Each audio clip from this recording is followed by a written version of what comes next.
The war seemed lost until Thomas Robertson found an ancient armor on a forgotten spaceship. As his vessel shudders under relentless NASAT fire, Thomas grits his teeth, hands gripping the control panel. The Alpha Centauri system, once a beacon of human expansion, now serves as a graveyard for Earth's fleet. All units, fall back. Repeat, fall back. Thomas's voice crackles over the comm. His small squadron of survivors breaks formation, scattering into the void. A NASAT cruiser looms ahead, its plasma cannons charging. Thomas yanks the controls, narrowly avoiding a direct hit. The ship groans, hull integrity failing. Warning lights flash across the bridge. Life support systems flicker. Thomas's eyes dart between tactical displays, searching for an escape route. A debris field appears on the long-range scanners, uncharted and dense. Computer, plot a course through that wreckage, Thomas orders. The AI hesitates, calculating survival odds. Do it now! The ship lurches, diving into the twisted metal maze. Frozen chunks of ancient vessels scrape against the hull. Thomas weaves through the carnage, NASAT pursuers hot on his tail. A faint energy signature pulses on his radar, emanating from a massive derelict vessel. With no other options, Thomas guides his crippled craft toward the mysterious ship. Docking clamps engage, metal grinding against metal. The airlock hisses open, revealing a dark, cavernous interior. Thomas dons his spacesuit, checking the seals twice. He steps into the unknown, mag boots clanking against the alien deck. His helmet light illuminates strange, flowing architecture, unlike any human or NASAT design. Deep within the ship's core, Thomas enters a chamber humming with dormant energy. In the center stands a set of ornate metallic armor. It gleams in the dim light, covered in intricate patterns that seem to shift and move. As Thomas approaches, the armor activates. Panels slide open, interfacing with his suit. Neural links form, flooding his mind with information. Advanced weaponry, shields, and propulsion systems become extensions of his body. The ship trembles. Alarms blare. NASAT boarding parties detected, his suit AI warns. Thomas turns, facing the chamber's entrance. The armor moves with him, fluid and responsive. A squad of NASAT soldiers bursts through the door, led by a towering figure, Daphne, the infamous NASAT commander. "Surrender, human!" Daphne snarls, raising her weapon. Thomas doesn't speak. The armor's systems spring to life. Energy fields envelop him as targeting data fills his vision. He moves with inhuman speed, evading plasma bolts and closing the distance.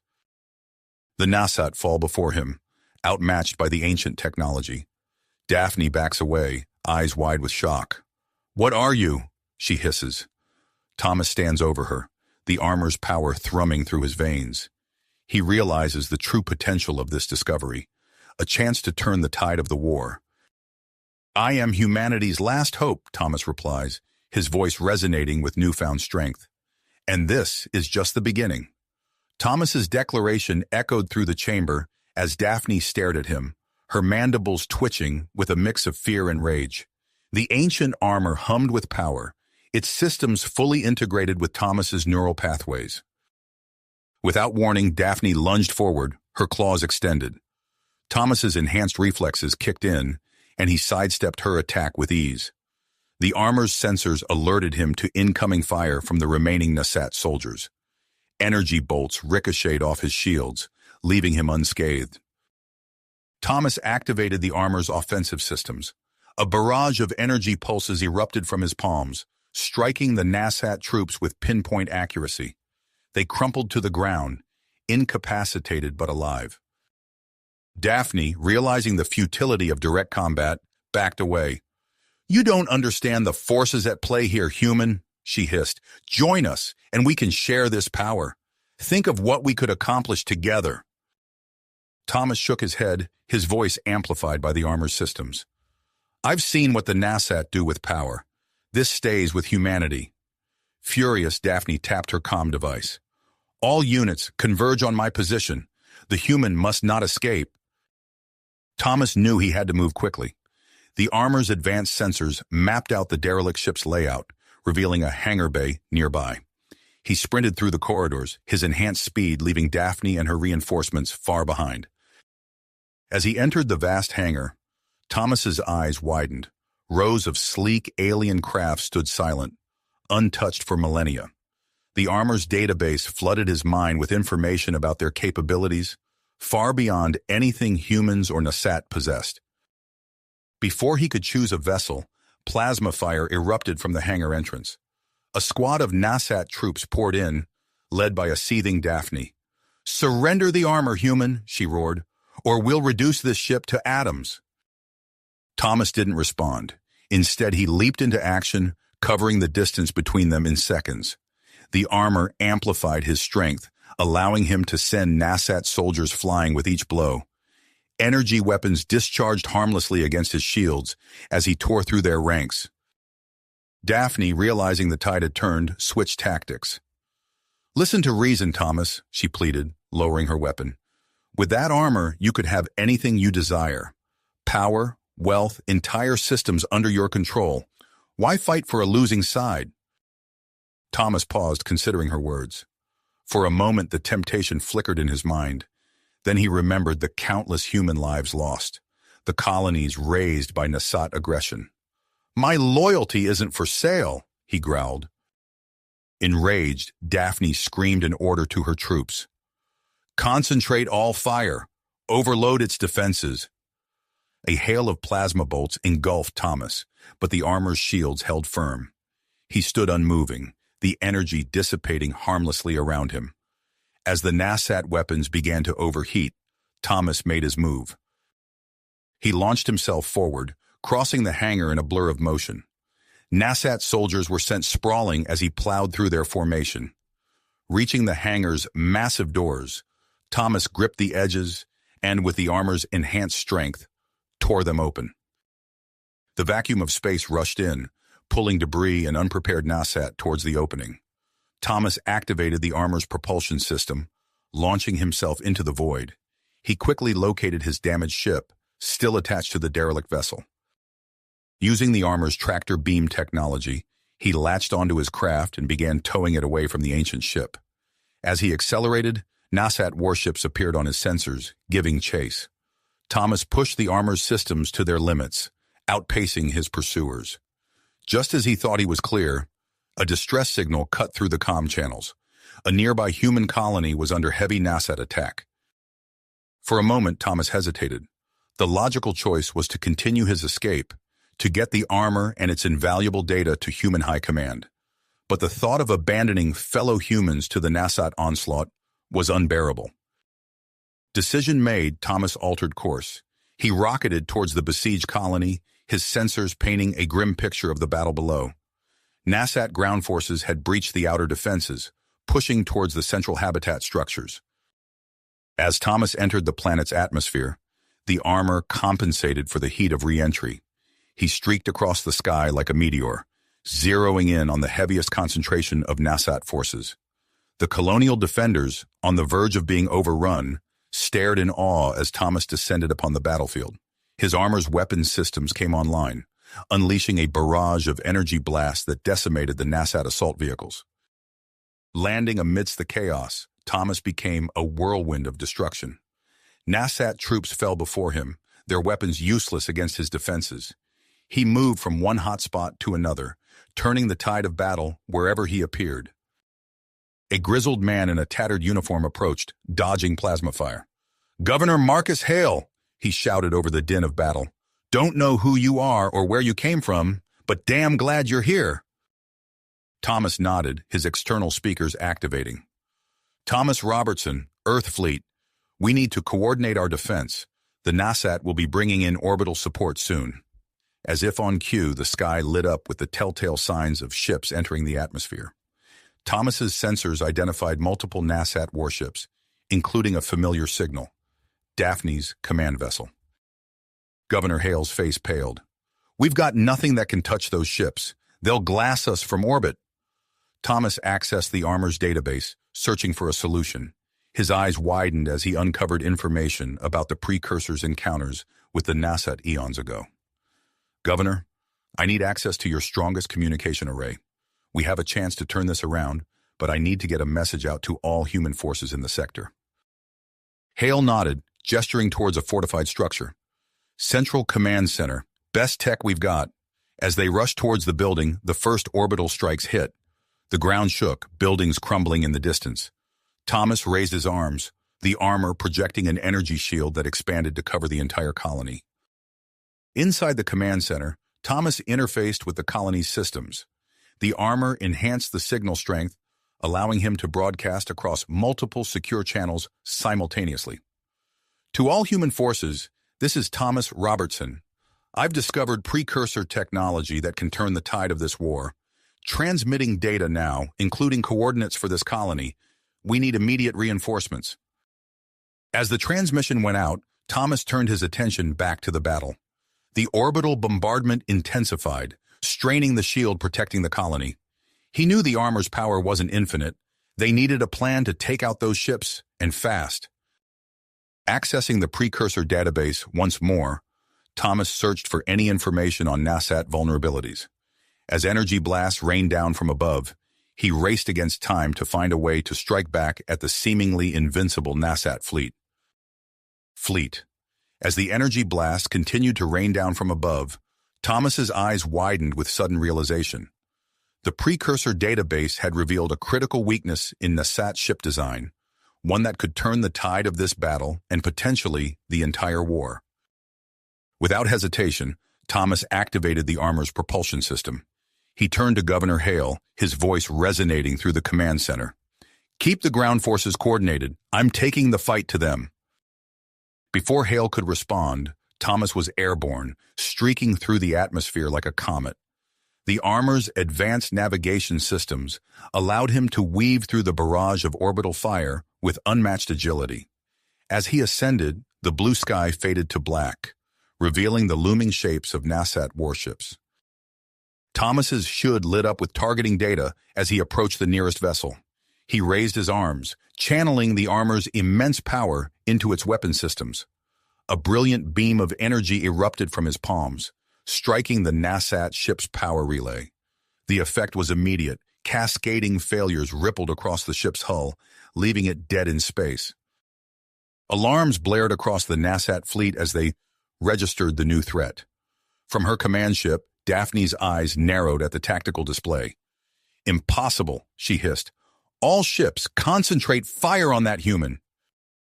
A storm of energy weapons converged on Thomas's position, but the precursor armor's shields held firm. He darted between the beams, retaliating with precision strikes that disabled NASAT vessels without destroying them completely. As Thomas continued his assault, he accessed the armor's advanced hacking capabilities. Infiltrating the NASAT ship's computer systems, he systematically disabled their weapons and life support. One by one, the mighty warships fell silent. On the planet's surface, Governor Hale watched the orbital battle with a mixture of awe and hope. He turned to his comm officer, dedication etched on his face. "Signal all defense forces. The tide has turned. Push those NASAT bastards back to their landing zones." Inspired by Thomas's heroic actions above, the colonists mounted a fierce counteroffensive. The NASAT ground troops, cut off from orbital support, began to falter under the renewed human assault. In orbit, Daphne gritted her teeth as she watched her fleet crumble.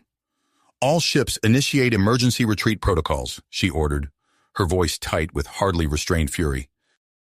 But before the NASAT could escape, Thomas intercepted Daphne's command ship. Using the armor's tractor beam, he immobilized the vessel. With a burst of speed, he breached the ship's hull and fought his way through its corridors. NASAT soldiers fell before him as he advanced, their weapons useless against the precursor technology.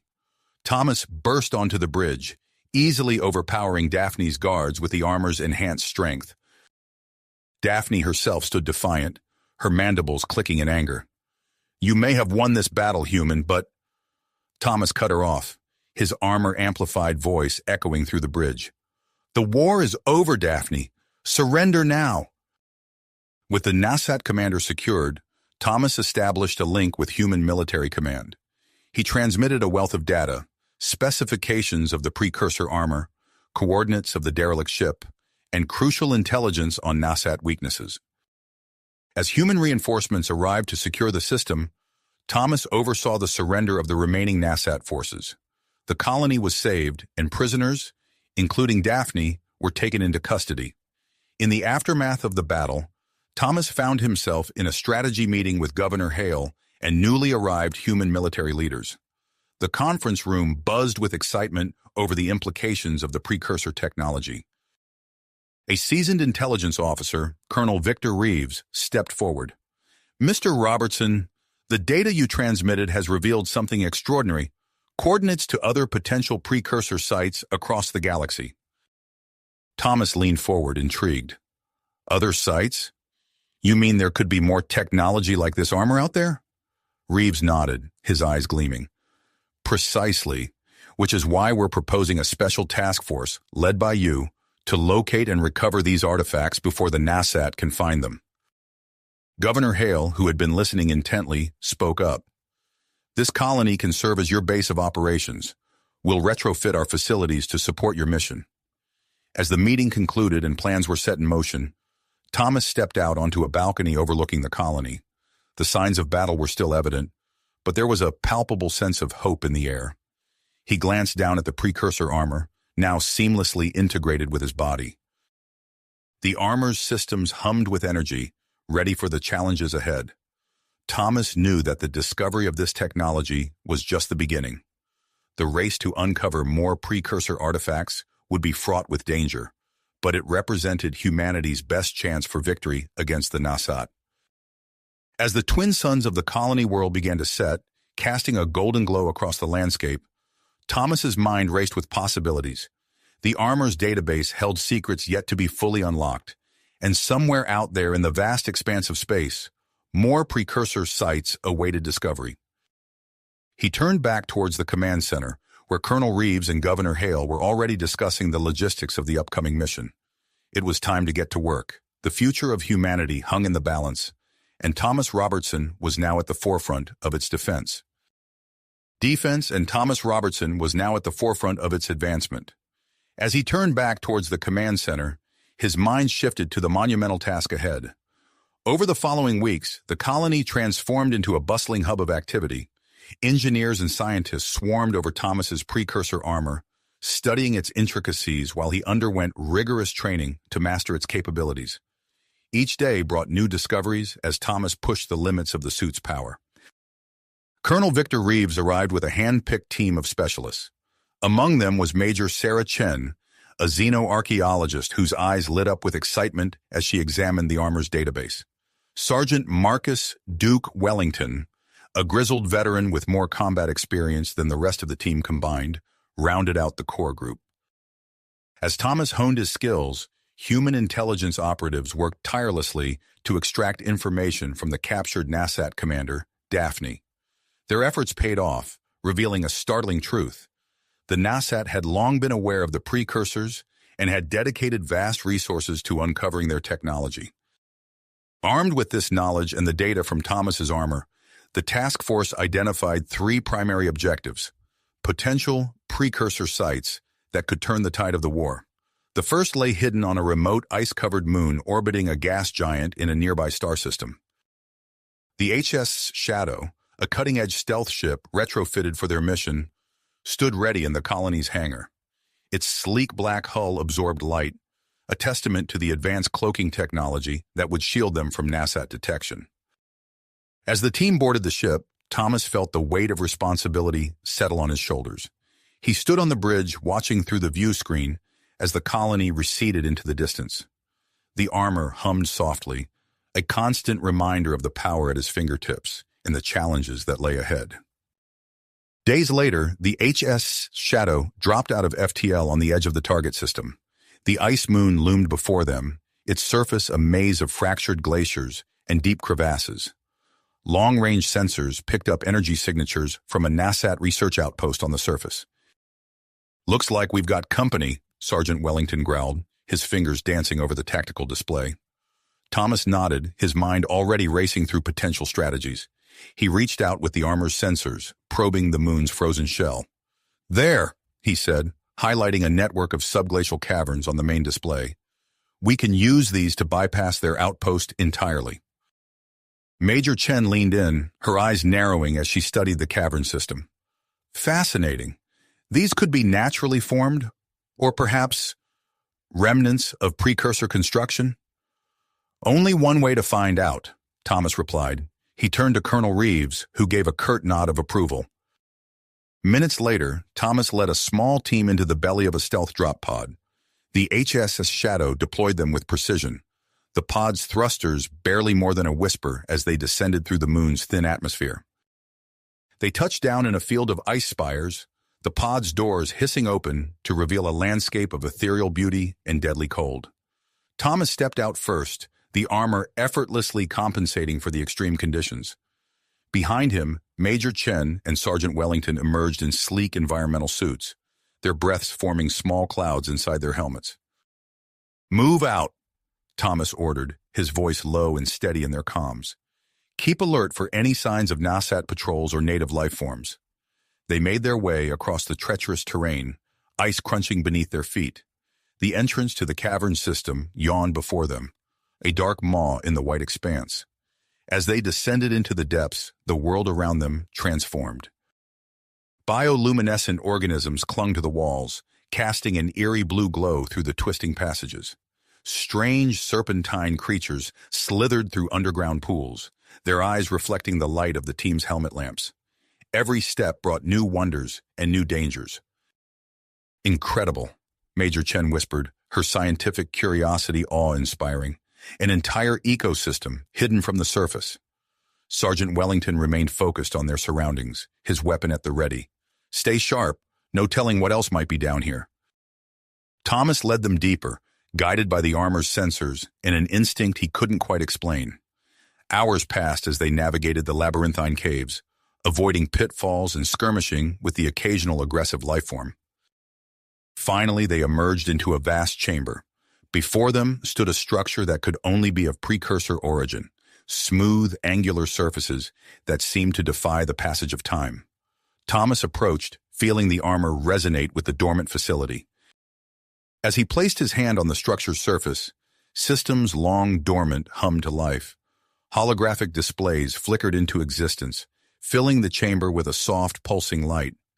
Major Chen rushed forward, her eyes wide with excitement. "This is it! A genuine precursor data archive. The knowledge contained here could revolutionize our understanding of—" Her words were cut short by a warning from Sergeant Wellington. "We've got company. Nasat forces inbound from the surface. They must have detected the power-up sequence." Thomas's mind raced. They had found what they came for, but now faced a critical decision. The choice was clear. They needed every advantage they could get. "Major, start the data transfer. Sergeant, set up a defensive perimeter." Thomas turned his attention to the facility's systems, interfacing directly through his armor. "I'll see what I can do about our unwelcome guests." As Major Chen worked feverishly to extract the precursor data, Thomas delved into the facility's defenses.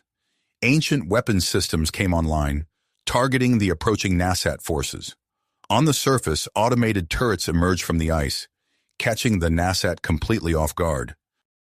"Energy source located," Major Chen called out, pointing to a pulsating crystalline structure embedded in the chamber's far wall.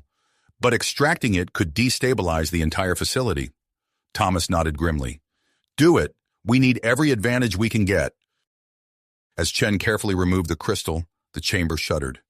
Ice began to crack, and the sound of distant explosions echoed through the caverns. "Time to go," Thomas announced, securing the crystal and the data drives. "Back to the surface. Double time." They raced through the collapsing tunnels, dodging falling ice and fleeing creatures.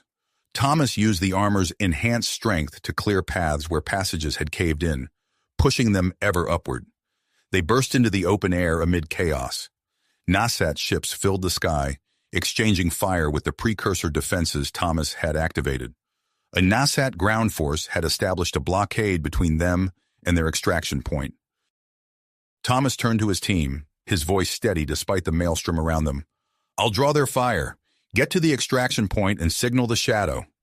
Before they could protest, Thomas launched himself towards the Nasat lines.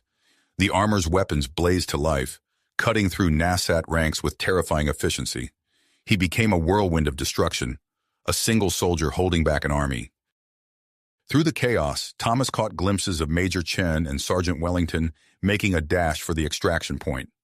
Relief flooded through him as he saw the sleek form of the HSS Shadow descend from the clouds, laying down covering fire. With a final burst of speed, Thomas disengaged from the NASAT forces and sprinted for the ship. Energy blasts sizzled past him as he leapt, the Shadow's cargo bay door opening to receive him. As the ship streaked away from the moon, leaving the NASAT forces in disarray, Thomas allowed himself a moment to catch his breath. They had succeeded, but this was only the beginning. 2 more precursor sites awaited, and the NASAT would be more prepared next time. The Shadow's FTL drives engaged, carrying them back towards human space. As the adrenaline of battle faded, Thomas's mind turned to the challenges ahead. The race for precursor technology had entered a new phase, and the fate of humanity hung in the balance. Balance. Thomas closed his eyes briefly, steeling himself for the challenges that lay ahead. The HSS Shadow dropped out of FTL on the outskirts of the human colony, its stealth systems engaged to avoid any potential NASAT scouts. As the ship glided into the hangar, Thomas felt a mix of relief and anticipation. Their mission to the ice moon had been successful, but he knew this was just the beginning. Colonel Victor Reeves was waiting for them as they disembarked, his face a mask of urgency. "Robertson, we have a situation," he said without preamble. "The NASAT commander, Daphne, has finally cracked under interrogation. We've uncovered plans for a major offensive against our outpost in the Epsilon Eridani system." Thomas's mind raced, immediately grasping the implications. Epsilon Eridani was a crucial strategic location. Its loss would be a devastating blow to humanity's defense efforts. "How long do we have?" Thomas asked, already moving towards the command center. "Not long," Reeves replied, matching his stride. "We need to deploy immediately. Your team's the only one with the capabilities to make a difference in time." As they entered the command center, a flurry of activity erupted around them. Major Sarah Chen immediately began coordinating with the colony's engineers to integrate the precursor energy source into the HSS Shadow systems. Sergeant Marcus Duke Wellington barked orders, overseeing the loading of additional weapons and supplies.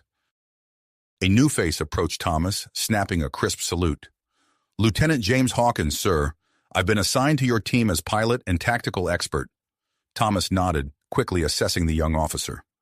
Hawkins' eyes held a sharp intelligence that spoke of his expertise. "Welcome aboard, Lieutenant. We'll need your skills where we're going." As the preparations continued at a feverish pace, Thomas interfaced with his armor's systems, diving deep into the precursor database. He analyzed NASAT battle tactics, searching for weaknesses they could exploit. Hours later, the HSS Shadow streaked away from the colony, its enhanced engines pushing the limits of known physics. The ship hummed with newfound power, the precursor energy source seamlessly integrated into its core. In the ship's briefing room, Thomas addressed his team. "The NASAT fleet will outnumber us significantly. Our advantage lies in surprise and the technology we've acquired. Major Chen, what have you found in the precursor data?" Chen's eyes lit up with excitement. The Ice Moon facility contained information on advanced shield harmonics and energy-focusing techniques. If we can implement these, we might be able to punch through the NASAT blockade. "Good work," Thomas nodded. "Lieutenant Hawkins, familiarize yourself with these new systems. We'll need every edge we can get." As they approached the Epsilon Eridani system, tension filled the air. The HSS Shadow dropped out of FTL at the system's edge, its sensors immediately painting a grim picture. The human outpost was surrounded by a massive NASAT fleet. Explosions bloomed silently in the void as the outpost's defenses struggled against the onslaught. "NASAT flagship identified," Hawkins called out, highlighting a massive vessel at the heart of the enemy formation. Reading high-level command signatures, likely their admiral's ship. Thomas's mind raced through potential strategies. Engage full stealth protocols. We're going to thread the needle. The HSS Shadow glided through the NASAT fleet, its advanced cloaking rendering it invisible to enemy sensors. As they neared the outpost, Thomas made his decision. "I'm going EVA," he announced. "I'll create a distraction, draw their fire. Hawkins, be ready to hit their weak point when I give the signal." Before anyone could protest, Thomas launched himself into space. His precursor armor adapted instantly to the vacuum, propulsion systems flaring to life. Thomas streaked towards the nearest NASAT cruiser, his armor's weapons blazing. The sudden attack caught the NASAT off guard, their formation breaking as ships turned to engage this new threat. Inside the HS Shadow, Hawkins maneuvered the ship with preternatural skill, bringing them into position. "Energy capacitors charged," he reported. "Ready on your mark." Thomas dodged a barrage of NASAT fire, his armor's enhanced reflexes allowing him to dance between energy beams and missile salvos. "Now!" he shouted into the comm. The HS Shadow decloaked, its precursor-enhanced weapons unleashing a powerful energy burst. The blast tore through the NASAT lines, disabling several ships and creating a gap in their formation. Sergeant Wellington and his team launched from the Shadow, streaking towards the beleaguered outpost. As they landed to reinforce the defenders, Major Chen's voice crackled over the comm. "Thomas, I've located the NASAT command ship. Sending coordinates now." Thomas acknowledged, his mind already formulating a new plan. As he engaged NASAT fighters in close combat, he watched the HSS Shadow maneuver towards the enemy flagship. The battle intensified, the human defenders rallying with the arrival of reinforcements.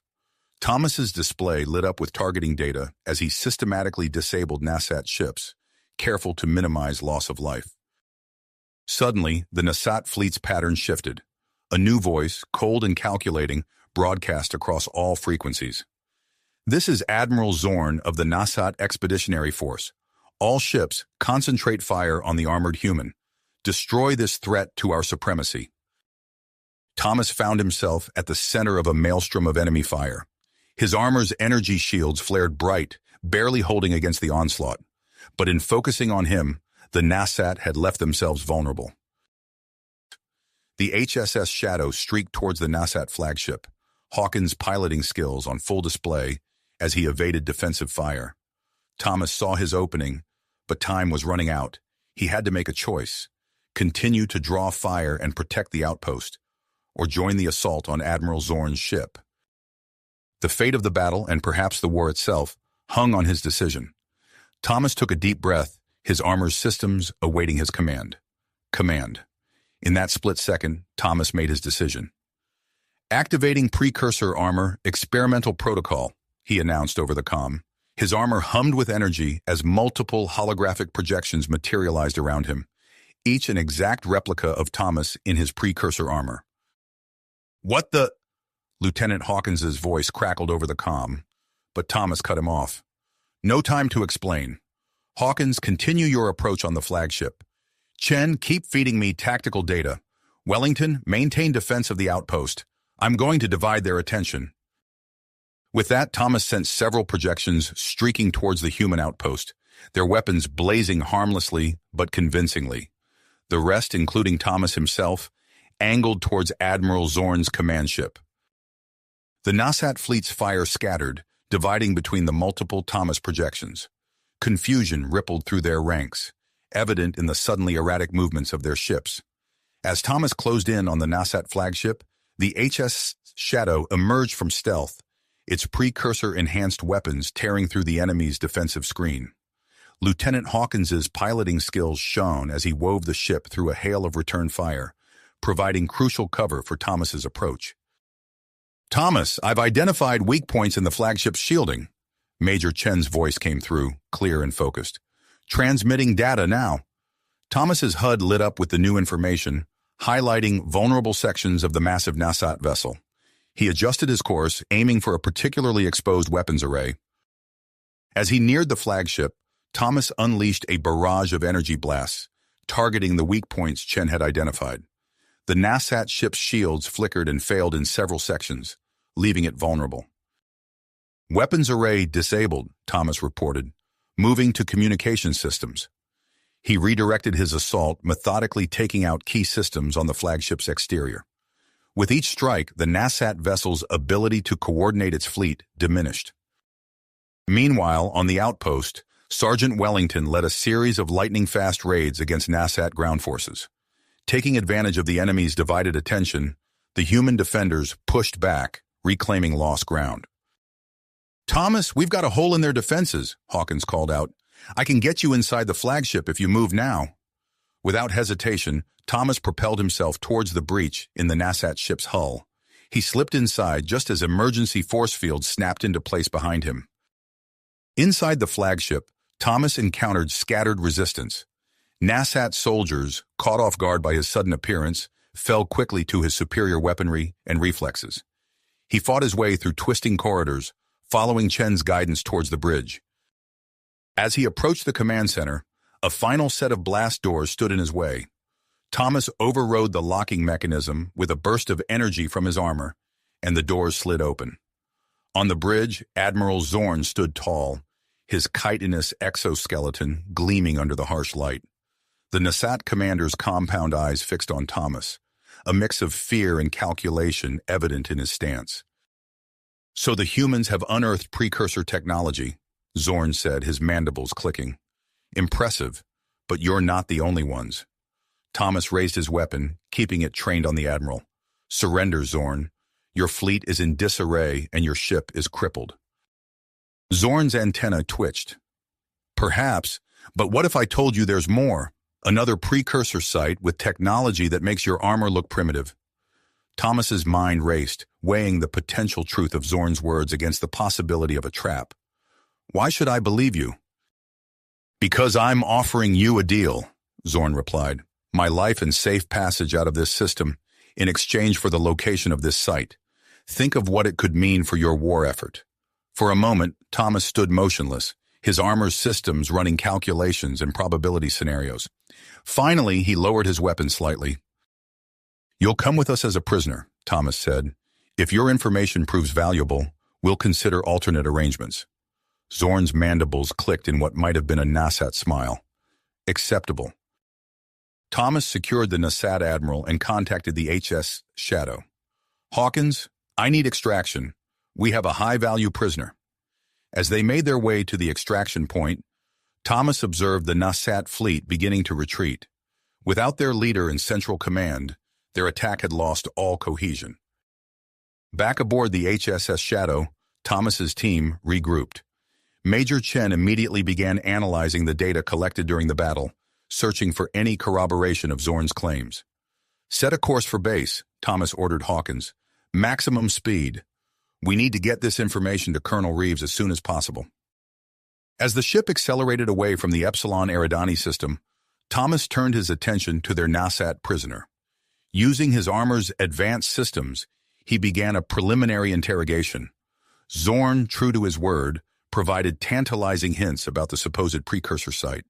He spoke of a planet deep in uncharted space, avoided by both humans and Nasat due to strange energy readings and unexplained phenomena. As they sped towards their base, Thomas couldn't shake the feeling that they were on the cusp of something monumental. The war was entering a new phase, one where control of precursor technology could tip the balance decisively. He glanced at Admiral Zorn, secured in the ship's holding cell. The Nasat commander gazed back, his alien features unreadable. Thomas knew that the information Zorn possessed could be the key to humanity's survival, or lead them into a trap that could end the war in a single stroke. With the HSS Shadow's enhanced engines pushing them to unprecedented speeds, Thomas and his team raced against time. They had to reach Colonel Reeves, verify Zorn's information, and prepare for a mission into unknown territory before the Nasat could regroup. As stars streaked by outside the ship's viewports, Thomas allowed himself a moment of reflection. The battle at Epsilon Eridani had been won, but he knew it was only the beginning. Whatever lay ahead on that mysterious planet, he and his team would face it head-on, carrying the hopes of humanity with them into the uncharted depths of space. The uncharted depths of space. The HSS Shadow's engines thrummed with power as they approached the human colony base. Thomas felt a mix of anticipation and unease as the familiar shape of the orbital station grew larger in the view screen. "Docking procedures initiated," Lieutenant Hawkins announced, his fingers dancing over the controls. As soon as the airlock sealed, a team of armed guards rushed aboard, surrounding Admiral Zorn. Colonel Victor Reeves himself stood at the head of the welcoming committee, his face a mask of stern professionalism. "Welcome back, Captain Robertson," Reeves said, his eyes never leaving the Nasat prisoner. "I trust you have quite the report for us." Thomas nodded, feeling the weight of the information they carried. "More than you can imagine, sir." Without further pleasantries, they were whisked away to a high-security debriefing room deep within the station. The stark, windowless chamber buzzed with activity as intelligence officers set up equipment and prepared for the interrogation. Admiral Zorn was secured to a chair at the center of the room, his chitinous body gleaming under the harsh lights. Colonel Reeves took point, leaning in close to the Nasat commander. "Let's start from the beginning, shall we?" Reeves said, his voice low and measured. "Tell us about this precursor site." For hours the interrogation continued. Zorn initially resisted, offering only vague hints and cryptic responses. But as the questioning intensified, details began to emerge. XB-27, Zorn finally rasped, his mandibles clicking with each syllable. A world hidden in the heart of the Cygnus constellation. Major Chen, who had been furiously analyzing data throughout the session, suddenly looked up from her console. "Sir, I'm finding correlations between Zorn's information and the data we retrieved from the precursor armor in the Ice Moon facility." Thomas leaned over her shoulder, studying the holographic displays. "What kind of correlations?" "References to a planet shrouded in electromagnetic storms," Chen explained, her fingers flying over the keyboard. "It matches Zorn's description perfectly. And there's more. The storms might be artificial, a defensive measure to conceal the site." As Chen spoke, Lieutenant Hawkins was engrossed in his own analysis. "I think I've found something," he called out, excitement evident in his voice. "There's a pattern to the electromagnetic disturbances. If we can decipher it, we might be able to plot a safe course through the storm." Colonel Reeves nodded approvingly. "Excellent work, both of you. Robertson, what's your assessment?" Thomas paced the room, his mind racing through possibilities. "Sir, I believe we need to act on this information immediately. If there's even a chance that XB-27 houses significant precursor technology, we can't risk the Nasat getting there first." Reeves considered for a moment, then nodded decisively. "Agreed. I'm authorizing an immediate expedition to XB-27. Robertson, you'll lead the mission. Take your team and whatever resources you need." As the room erupted into a flurry of activity, Sergeant Wellington approached Thomas. "I've got a team of combat engineers ready to join us," he reported. "They're prepping equipment that should hold up against the electromagnetic interference." Thomas clapped Wellington on the shoulder. "Good thinking, Duke. We'll need every edge we can get." Over the next few hours, preparations intensified. The HSS Shadow underwent rapid modifications. Its systems hardened against electromagnetic assault. Thomas spent time communing with his precursor armor, searching its vast database for any information about XB-27. As the final checks were being completed, a new face joined the team.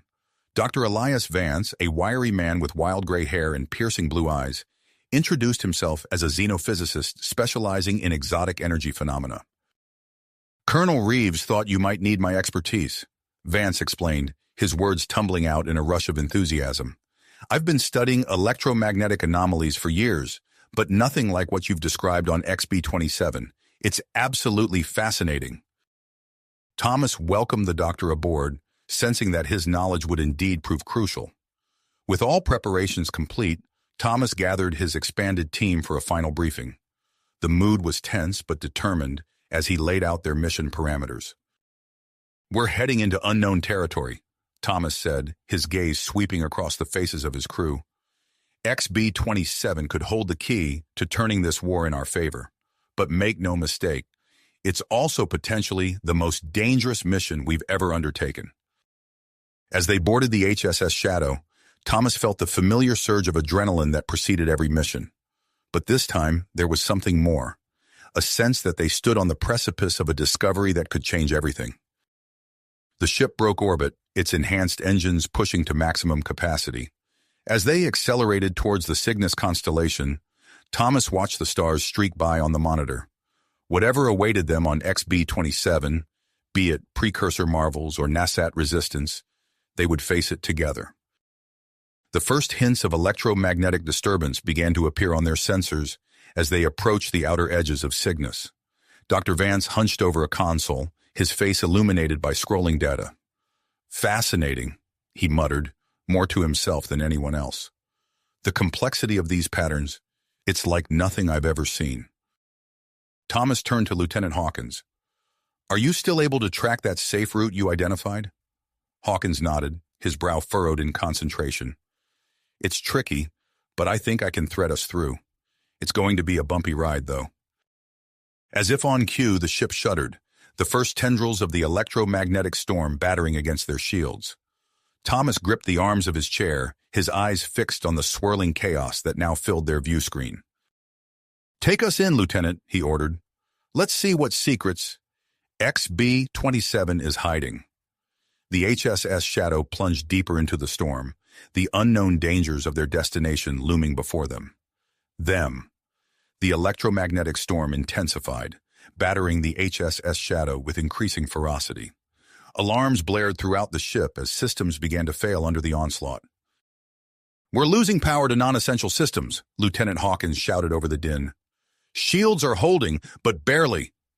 Dr. Vance rushed from console to console, his fingers flying over keyboards as he implemented emergency modifications. "We need to reroute power from the auxiliary generators," he called out. "It's our only chance to maintain core systems." Thomas gripped the arms of his command chair, his mind racing. "Do it, Doctor! Wellington, get your team to engineering. We need all hands on deck to keep this ship together." As the crew worked feverishly to keep the Shadow operational, Thomas made a split-second decision. He stood, the precursor armor humming with energy. "I'm going to interface directly with the ship's systems," he announced. "It's risky, but it might give us the edge we need." Before anyone could protest, Thomas placed his armored hand on the main control panel. A surge of energy coursed through him as his consciousness merged with the ship's AI. The strain was immense, threatening to overwhelm him, but he pushed through. Suddenly, the Shadow steadied. A shimmering energy field enveloped the ship, creating a buffer against the worst of the storm's effects.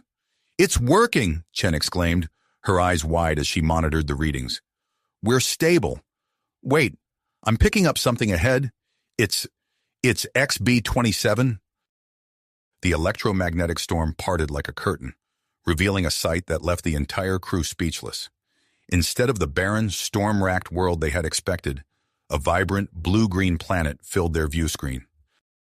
"My God," Dr. Vance whispered, "it's beautiful." As they began their descent, Chen's console lit up with new data. "Captain, I'm detecting multiple energy signatures on the surface, one massive reading near the equator, and several smaller ones scattered across the planet. They all match known precursor patterns."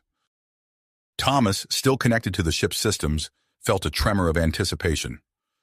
"Take us in, Hawkins. Let's see what we're dealing with." The Shadow breached the planet's atmosphere, aiming for the largest energy signature. Suddenly, a warning klaxon blared. "Incoming object!" Hawkins shouted. "Moving fast!" A sleek silver craft appeared on their sensors, approaching at incredible speed. Before anyone could react, it locked onto the Shadow with an invisible force. "We're caught in some kind of tractor beam," Hawkins reported, his hands dancing uselessly over the controls. "I've lost all power to the engines." The precursor craft guided them towards a mountain range, revealing a concealed hangar as they approached. The Shadow was pulled inside, coming to rest on the vast hangar floor.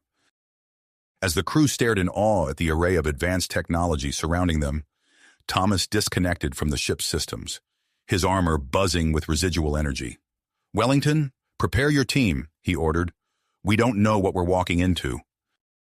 Before they could disembark, a group of humanoid figures emerged from a nearby entrance. They approached the Shadow with measured steps, their metallic bodies gleaming under the hangar lights. Thomas's armor hummed, establishing a connection with the lead figure. A voice resonated in his mind, calm and authoritative. "Welcome, worthy inheritors," it said. "I am the guardian of installation XB-27. We have awaited your arrival for millennia." Thomas shared a look with his team, a mix of excitement and apprehension on their faces.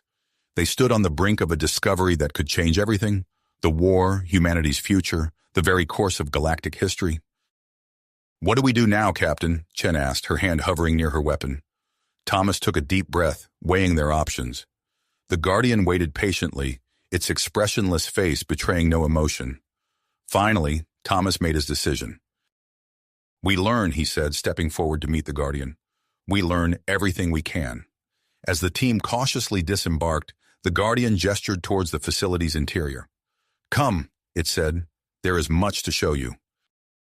Thomas nodded to his team, and they followed the Guardian into the depths of the precursor installation, each step taking them further into the unknown. The secrets of XB-27 lay before them, waiting to be uncovered. Unveiled. The team followed the Guardian through a series of winding corridors, each step revealing more of the facility's advanced technology. Holographic displays flickered to life as they passed, illuminating the path ahead with a soft blue glow. "This installation," the Guardian explained, its metallic voice echoing off the walls, "is far more than a single facility. It is a network of interconnected manufacturing and research centers spanning the entire planet."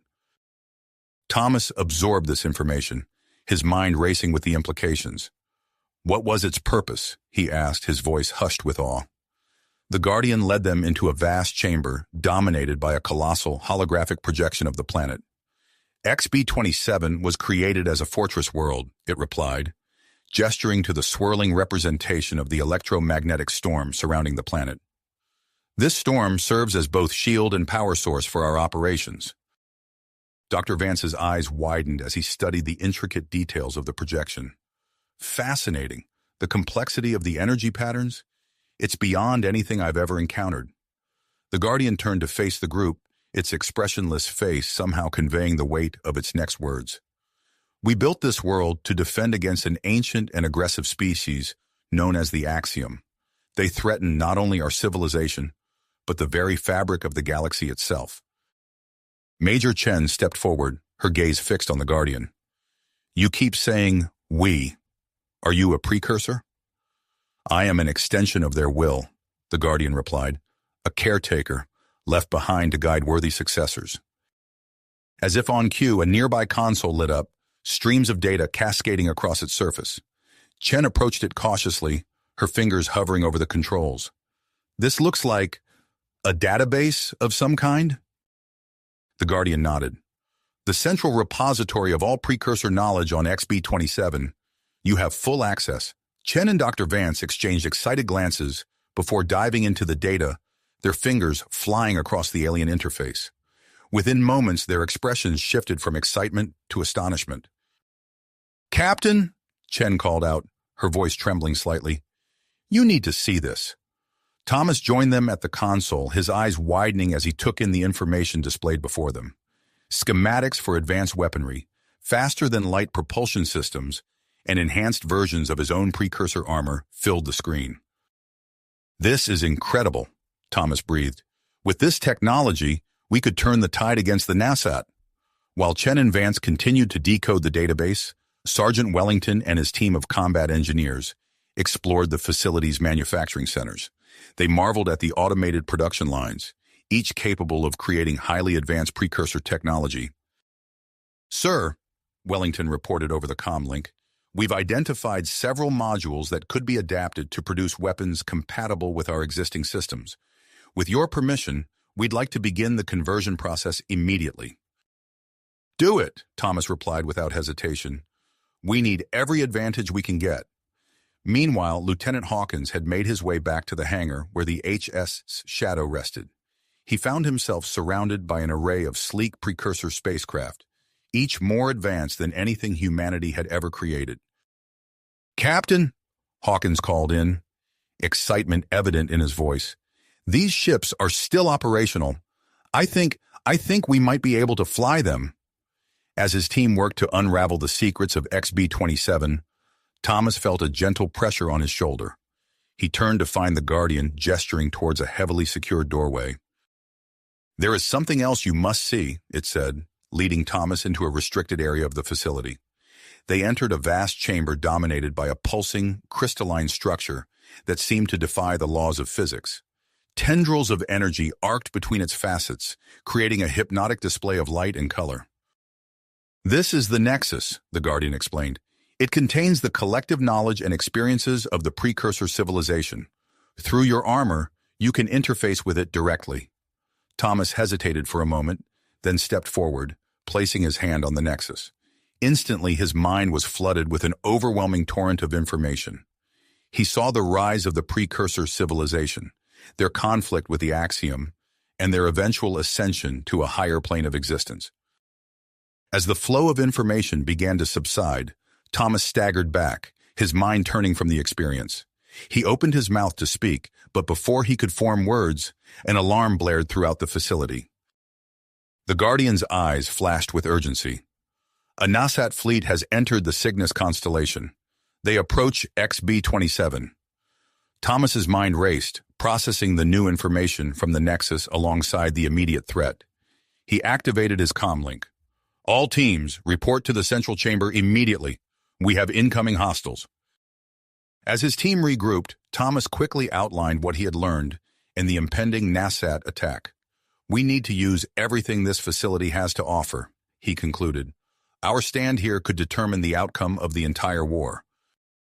Major Chen and Dr. Vance immediately set to work activating the planet's defensive systems, their hands flying over the alien controls with newfound understanding. Sergeant Wellington and his engineers rushed to bring the weapon production facilities online, while Lieutenant Hawkins prepared to launch a squadron of precursor spacecraft. Thomas, drawing upon the knowledge gained from the Nexus, initiated a facility-wide protocol to upgrade his armor and replicate it for his team members. As the first wave of Nasat ships breached the electromagnetic storm, he felt the weight of humanity's future settling on his shoulders. "This is it," Thomas said, his voice steady as he addressed his team. "Everything we've fought for, everything we've sacrificed, has led us to this moment. Let's show the Nasat what humanity is truly capable of." As the upgraded armor encased each team member, Thomas felt a surge of perseverance. They were about to face their greatest challenge yet, but for the first time since the war began, he dared to hope for victory. The battle for XB-27, and perhaps the fate of humanity, was about to begin. I begin. The battle for XB-27, and perhaps the fate of humanity, was about to unfold. As if on cue, the facility's alarms blared with renewed urgency. The Guardian's eyes flashed, its metallic voice cutting through the cacophony. "Nasat fleet detected. They've breached the outer layers of the electromagnetic storm." Thomas's mind raced, processing the influx of information from the Nexus alongside the immediate threat. He activated his comlink, his voice steady despite the gravity of the situation. "All teams, battle stations. This is what we've prepared for." The central chamber erupted into a flurry of activity. Major Chen and Dr. Vance's fingers flew across the alien controls, activating the planet's long-dormant defense grid. The facility rumbled as massive energy cannons emerged from hidden silos across the surface, their barrels glowing with terrifying power. "Antimatter projectiles armed and ready," Chen reported, her eyes fixed on the holographic display. "Firing solutions calculated." Thomas nodded. "Fire at will, Major." The sky above XB-27 lit up as the defense grid unleashed its first salvo. Streams of antimatter projectiles streaked through the electromagnetic storm, their trajectories augmented by the swirling energy. The Nasat Vanguard, caught off guard by the planet's sudden awakening, suffered devastating losses in the opening moments of the battle. Lieutenant Hawkins's voice crackled over the comm. "Captain, I've interfaced with a squadron of precursor interceptors. Permission to engage?" "Granted," Thomas replied. "Show them what those ships can do, Hawkins." Through the facility's sensors, Thomas watched as a swarm of sleek silver craft launched from concealed hangars. Hawkins led the charge, the precursor technology allowing him to execute maneuvers that would have been impossible in human ships. The AI-controlled fighters followed his lead, creating a dazzling display of coordinated aerial combat. On the ground, Sergeant Wellington oversaw the activation of the manufacturing facilities. Conveyor belts hummed to life, churning out advanced weaponry and defensive systems at an astonishing rate. Duke coordinated with the Guardian, ensuring the new armaments were distributed to strategic locations across the planet's surface. "Captain," Wellington reported, "we're fortifying key positions. If they make it to the ground, we'll be ready." Back in the control center, Chen and Vance worked feverishly, their hands dancing across holographic interfaces. "Sir," Chen called out, excitement evident in her voice, "we've identified a vulnerability in the Nasat fleet's communication systems. We might be able to disrupt their coordination." Thomas felt a surge of hope. "Do it. Give them everything we've got." As the battle raged in orbit, Thomas felt a pull towards something deeper within the facility. The Guardian, sensing his thoughts, gestured towards a heavily reinforced door. "It is time," it said simply. Following the android, Thomas descended into the bowels of the installation. They emerged into a vast underground hangar, where a colossal ship lay dormant. Its sleek lines and pulsing energy conduits marked it unmistakably as precursor technology. "A dreadnought," Thomas breathed, awe evident in his voice. The Guardian nodded. "The crowning achievement of our fleet. It awaits your command." Without hesitation, Thomas strode towards the massive vessel. As he approached, the ship's systems hummed to life, responding to his precursor-enhanced armor. He placed his hand on the hull, feeling the thrum of immense power beneath his fingers. A series of platforms materialized, forming a path to the ship's command center. Thomas ascended, each step bringing him closer to a level of control he had never imagined possible. As he reached the bridge, holographic displays flickered to life around him. Thomas interfaced directly with the dreadnought's systems, his mind expanding to encompass its vast array of weapons and defensive capabilities. He felt the ship's power coursing through him, an extension of his own will. "Guardian," he called out, his voice resonating with newfound authority. "Initiate launch sequence." The hangar's ceiling began to retract, revealing the chaotic battle raging in the skies above. Thomas guided the dreadnought upward, its massive form rising from the depths of XB-27 like a leviathan awakening from ancient slumber. As the ship breached the planet's atmosphere, Thomas took in the full scope of the conflict. The space around XB-27 had become a maelstrom of energy weapons, antimatter explosions, and debris from destroyed vessels. The electromagnetic storm, far from hindering their defenses, seemed to amplify the power of the precursor weapons. Thomas opened a channel to his team. "This is it," he said, his voice calm despite the chaos surrounding them. "Everything we've fought for has led to this moment.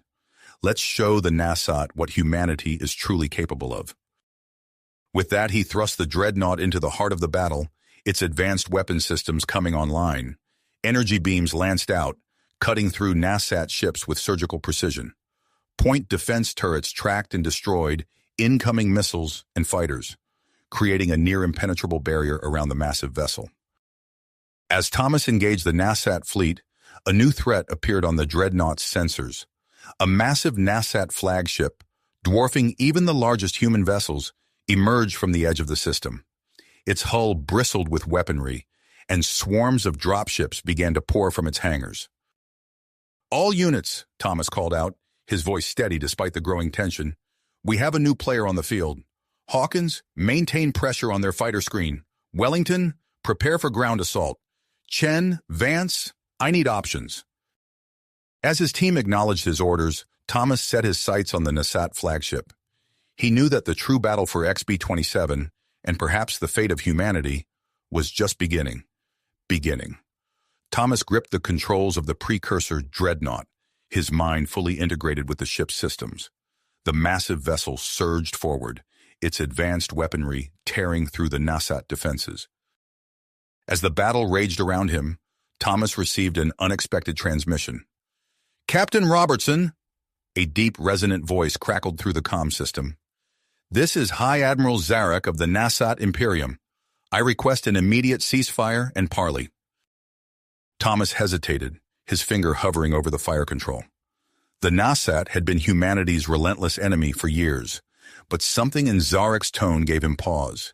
He opened a secure channel to his team. "Chen, Vance, what do you make of this?" he asked, his voice tense. Major Chen's response came swiftly. Sir, our analysis suggests this isn't a trick. The NASAT flagship has powered down its main weapon systems. I concur, Dr. Vance added. This could be a crucial opportunity. Thomas made his decision. Zarak, I accept your request for parley. We'll meet at the neutral zone, coordinates to follow. As Thomas guided the dreadnought towards the designated meeting point, he activated a series of precursor defensive protocols. A shimmering energy field enveloped the ship, its iridescent surface rippling with power. Lieutenant Hawkins, Sergeant Wellington, Thomas called out, maintain our defensive positions. Be ready for anything. Thomas boarded a small, unarmed shuttle, the precursor armor hugging his body like a second skin. As he approached the abandoned space station, serving as neutral ground, he saw a NASAT vessel of similar size docking on the opposite side. The airlock hissed open, and Thomas stepped into the station's main chamber. Across the room stood High Admiral Zarak, a towering insectoid being adorned with intricate, gleaming armor. A small contingent of NASAT guards flanked their leader, their compound eyes fixed on Thomas.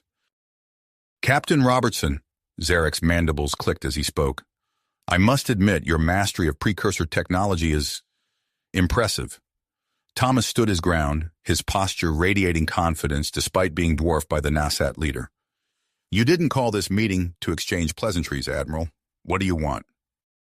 Zarek's antenna twitched, a gesture Thomas interpreted as nervousness. I propose an alliance, Captain, between humans and NASAT. Thomas's eyes narrowed. An alliance? After years of war? There is a greater threat, Zarak said, his voice lowering. One that drove us to our aggressive expansion. We fear the return of the Axiom. Thomas's mind raced, recalling the information he'd gleaned from the Nexus. The Axiom, the ancient enemy that had nearly destroyed the precursors. Explain, he demanded. Zarak gestured to one of his guards, who activated a holographic display. Our deep space probes have detected signs of Axiom activity in a distant galaxy. We've been searching for precursor technology to prepare for their inevitable invasion. Thomas, still skeptical, used his precursor armor to interface with the station's dormant computer systems. As he sifted through the data, his eyes widened. The evidence corroborated Zarek's claims. The Axiom were real, and they were coming. Before Thomas could respond, an urgent transmission from XB-27 cut through the tension. Major Chen's voice crackled over the comm. Captain, our long-range sensors have detected a massive energy surge at the edge of the galaxy. It's consistent with the arrival of an enormous fleet. Sir, I think it's them. Thomas and Zarak exchanged glances, the gravity of the situation sinking in. The Axiom invasion had begun sooner than anyone had anticipated. A temporary ceasefire, Thomas said, his voice firm. We'll unite our fleets and return to XB-27 to prepare. Zarak nodded, mandibles clicking in agreement. Agreed. We must act swiftly. As they rushed back to their respective shuttles, the first wave of Axiom ships appeared on the station's sensors. The biomechanical monstrosities dwarfed even the largest human and NASAT vessels, their weapons capable of obliterating entire star systems in minutes. Thomas opened a channel to his team as he piloted the shuttle back to the dreadnought. Hawkins, Wellington, stand down and prepare for the arrival of NASAT reinforcements. We have a new enemy. The journey back to XB-27 was tense, the combined human NASAT fleet pushing their engines to the limit. As they approached the planet, Thomas marveled at the transformation taking place. The entire world seemed to be reconfiguring itself, revealing layer upon layer of hidden precursor defenses. Landing at the central facility, Thomas and Zarak quickly established a joint command center. Dr. Vance worked feverishly to adapt precursor weapons for both human and NASAT ships, while Major Chen coordinated the combined fleet movements. Thomas stood before the Nexus, its crystalline structure pulsing with energy. He knew what he had to do. I'm going to connect directly to the Nexus, he announced. It's the only way to fully unlock the power of the precursor's knowledge. Zarak's compound eyes widened. The risk to your consciousness is necessary, Thomas finished. He placed his hand on the Nexus and the world exploded into light. Information flooded Thomas's mind. threatening to overwhelm him. He saw the rise and fall of civilizations, the birth and death of stars, the intricate dance of galaxies. Through it all, he clung to his humanity, using it as an anchor in the vast sea of knowledge. As Thomas's consciousness expanded, XB-27 responded. Massive energy cannons erupted from mountain ranges, their barrels glowing with terrifying power. Swarms of autonomous defense drones rose from underground hangars, filling the sky with their sleek, deadly forms. The combined human NASAT fleet took up defensive positions around XB-27, their ships now augmented with precursor technology. Thomas, his mind linked to the planet's primary defense systems, felt the approach of the Axiom fleet like a gathering storm. As the first wave of Axiom ships entered the system, Thomas opened his eyes. They glowed with an otherworldly light, reflecting the power and knowledge now at his command. He looked out at the assembled forces, human, NASAT, and the ancient precursor defenses, all that stood between life as they knew it and total annihilation. The Axiom ships filled the sky, their biomechanical forms blotting out the stars. Thomas took a deep breath, feeling the weight of not just humanity, but all sentient life in the galaxy resting on his shoulders. With a thought, he activated XB-27's defenses, and the battle for survival began. The Axiom ships loomed on the horizon, their biomechanical forms blotting out the stars as they entered the system.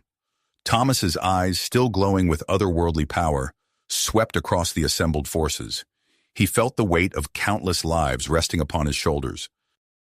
With a mere thought, Thomas activated XB-27's defenses. The planet's surface erupted into motion as hidden systems came to life. Massive energy cannons burst from mountain ranges, their barrels glowing with terrifying power. Swarms of autonomous defense drones rose from underground hangars, filling the sky with their sleek, deadly forms. The combined human NASAT fleet took up defensive positions around XB-27, their ships now augmented with precursor technology. Thomas, his mind linked to the planet's primary defense systems, coordinated their deployment with precision. "Hawkins," Thomas called out through the communications network, "take your squadron and engage the Axiom's outer defenses. Use the new maneuverability to your advantage." Lieutenant James Hawkins acknowledged the order and led his team of human and NASAT pilots into the fray.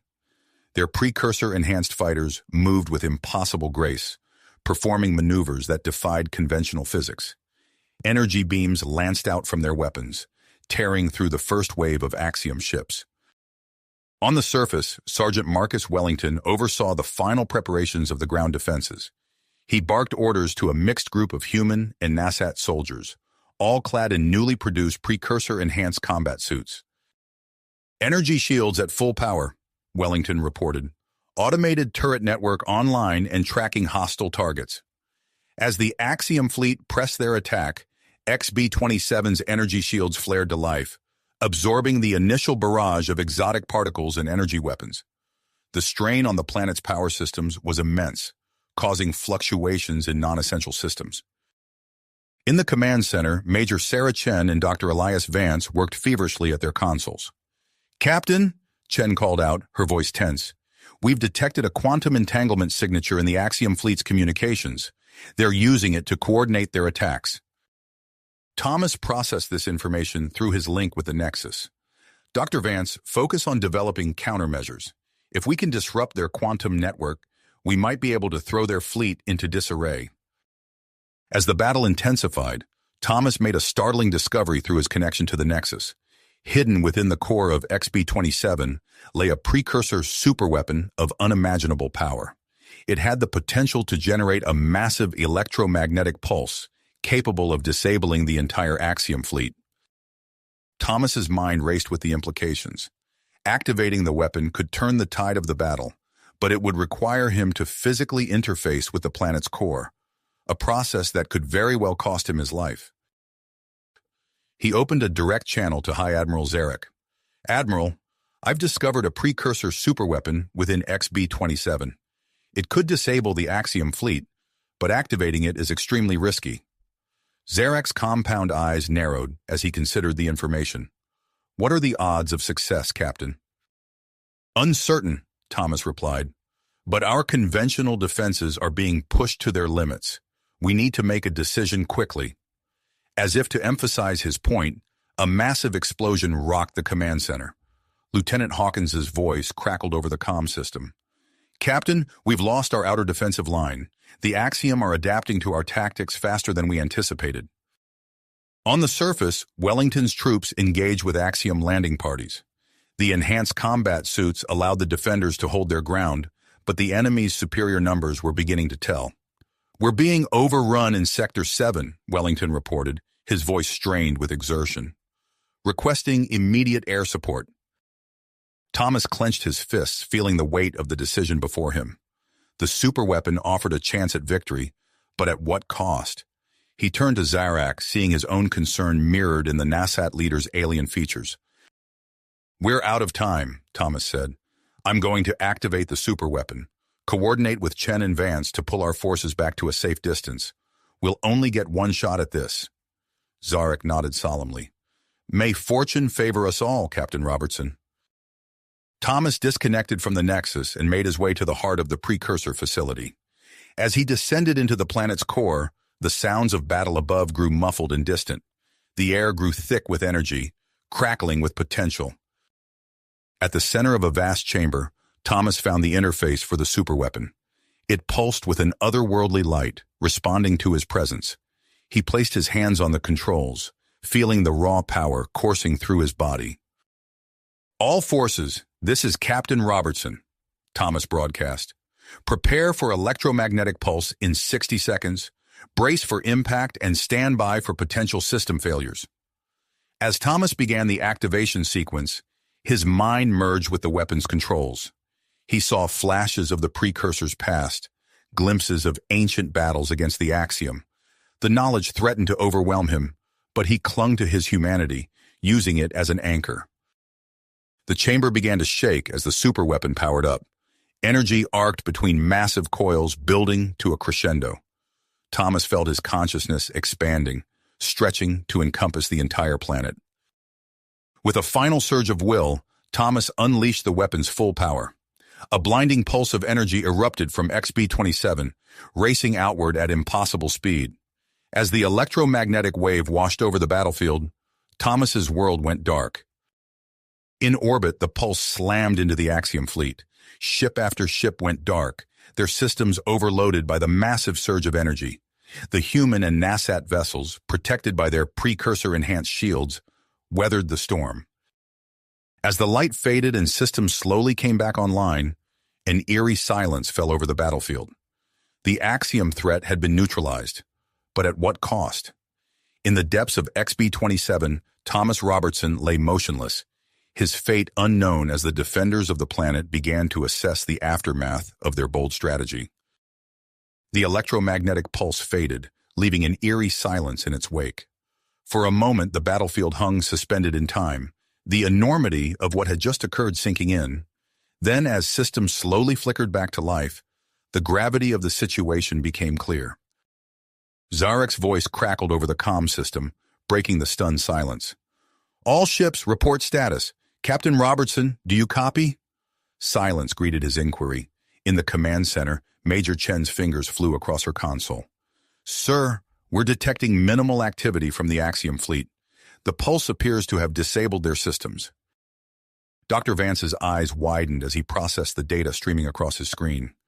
It worked, but the energy readings from XB-27's core are off the charts. We need to get to the captain immediately. Zarak nodded, his compound eyes reflecting the urgency of the situation. "Major Chen, you and Dr. Vance lead a rescue team to the planet's core. I'll coordinate our forces to secure our victory." As Chen and Vance raced towards the planet's depths, the battle above continued to unfold. Lieutenant Hawkins, his fighter systems now fully operational, led his squadron in a series of precision strikes against the dormant Axiom vessels. "All wings, report in," Hawkins called out, his voice tense but controlled. "Target the flagship's primary systems. We can't let them recover." The enhanced fighters weaved through the debris-filled space, their energy weapons cutting through the Axiom ship's hull with surgical precision. The once mighty flagship, now a powerless husk, offered no resistance as the human and NASAT forces systematically disabled its vital components. On the surface of XB-27, Sergeant Wellington seized the moment of confusion among the Axiom ground forces. All units, push forward. They're cut off from their command structure. This is our chance. The mixed human NASAT ground forces surged forward, their precursor-enhanced combat suits allowing them to move with incredible speed and power. The disoriented Axiom troops, suddenly bereft of their hive mind coordination, fell before the onslaught. Wellington led from the front, his heavy weapon cutting swaths through the enemy ranks. "Secure those precursor installations," he shouted, gesturing towards the massive structures that had emerged during the superweapons activation. As the tide of battle turned decisively in their favor, attention shifted to the planet's core. Major Chen and Dr. Vance, accompanied by a team of engineers and medics, raced through the winding corridors of XB-27's inner sanctum. The air grew thick with energy as they approached the central chamber, static electricity causing their hair to stand on end. Chen's hand hovered over her sidearm, unsure of what they might find. As they entered the vast chamber, they saw Thomas Robertson's still form, fused with the precursor interface. Energy arced between his body and the surrounding machinery, creating an otherworldly tableau. "My God," Vance whispered, his scientific mind struggling to process the scene before him. He approached cautiously, scanning equipment in hand. His neural patterns are... I've never seen anything like this. It's as if his consciousness has been integrated into the planet's systems. Chen barked orders to the medical team. "We need to disconnect him now. Set up a containment field and prepare for emergency extraction." As they worked to safely remove Thomas from the interface, his eyes suddenly snapped open. They glowed with an inner light, seeming to look through rather than at the rescue team. "The Axiom," Thomas spoke, his voice overlaid with an echoing resonance. "They are but the vanguard. There is so much more, so much we must prepare for." Chen grabbed his shoulders, trying to focus his attention. "Captain, stay with us. We're going to get you out of here." Thomas's gaze slowly cleared, recognition dawning in his eyes. "Sarah, what happened? Did it work?" Before she could answer, Thomas's body convulsed, energy surging through the connection points between his armor and the precursor technology. Alarms blared as his vital signs fluctuated wildly. "We're losing him," one of the medics shouted. Dr. Vance pushed forward, his hands flying over the alien controls. "The interface is collapsing. If we don't sever the connection now, we might lose him completely." With a final surge of effort, the team managed to disengage Thomas from the precursor systems. As the last connection broke, a shockwave of energy pulsed through the chamber, knocking everyone off their feet. When the dust settled, Thomas lay unconscious on the floor, his armor scorched and smoking. Chen rushed to his side, checking for signs of life. "He's alive," she reported, relief evident in her voice. "But his condition is critical. We need to get him to medical immediately." As they prepared to move Thomas, Dr. Vance's attention was drawn to the precursor interface. The alien technology pulsed with a new rhythm, as if fundamentally changed by its interaction with Thomas's mind. "Major," Vance said, his voice low with awe and trepidation, "I think we've only scratched the surface of what's happened here.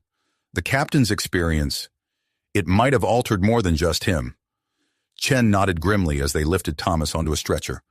"One crisis at a time, Doctor. Let's save his life first. Then we can worry about the consequences of what we've unleashed." As they rushed Thomas towards the surface in the waiting medical facilities, the full impact of their victory against the Axiom began to sink in. But with it came a growing realization that this was merely the beginning of a much larger, more complex challenge. The knowledge Thomas had gained, the power they had tapped into, it all hinted at a vast, unknown frontier that lay before them. As XB-27 hummed with newfound energy, and the combined human NASAT fleet secured their hard-won victory, the true scope of their future began to unfold. As the dust settled on XB-27, the true magnitude of their victory, and its consequences, began to emerge. Major Sarah Chen and Dr. Elias Vance led the rescue team through the pulsing corridors of the precursor facility, their footsteps echoing in the eerie silence. Thomas Robertson's unconscious form lay on a hover stretcher, his armor fused to his body in a grotesque merger of flesh and technology. "We need to move faster," Chen barked, her eyes darting between Thomas and the shifting walls around them. "His vitals are all over the place." Vance nodded, his fingers flying over a handheld scanner. "The integration between his neural pathways and the precursor tech is unlike anything I've ever seen. It's as if his mind has become a conduit for the entire planet's systems." They burst into a vast chamber that had been hastily converted into a medical facility. A team of human and Nasat medical experts swarmed around them as they transferred Thomas to an examination table. "What's his status?"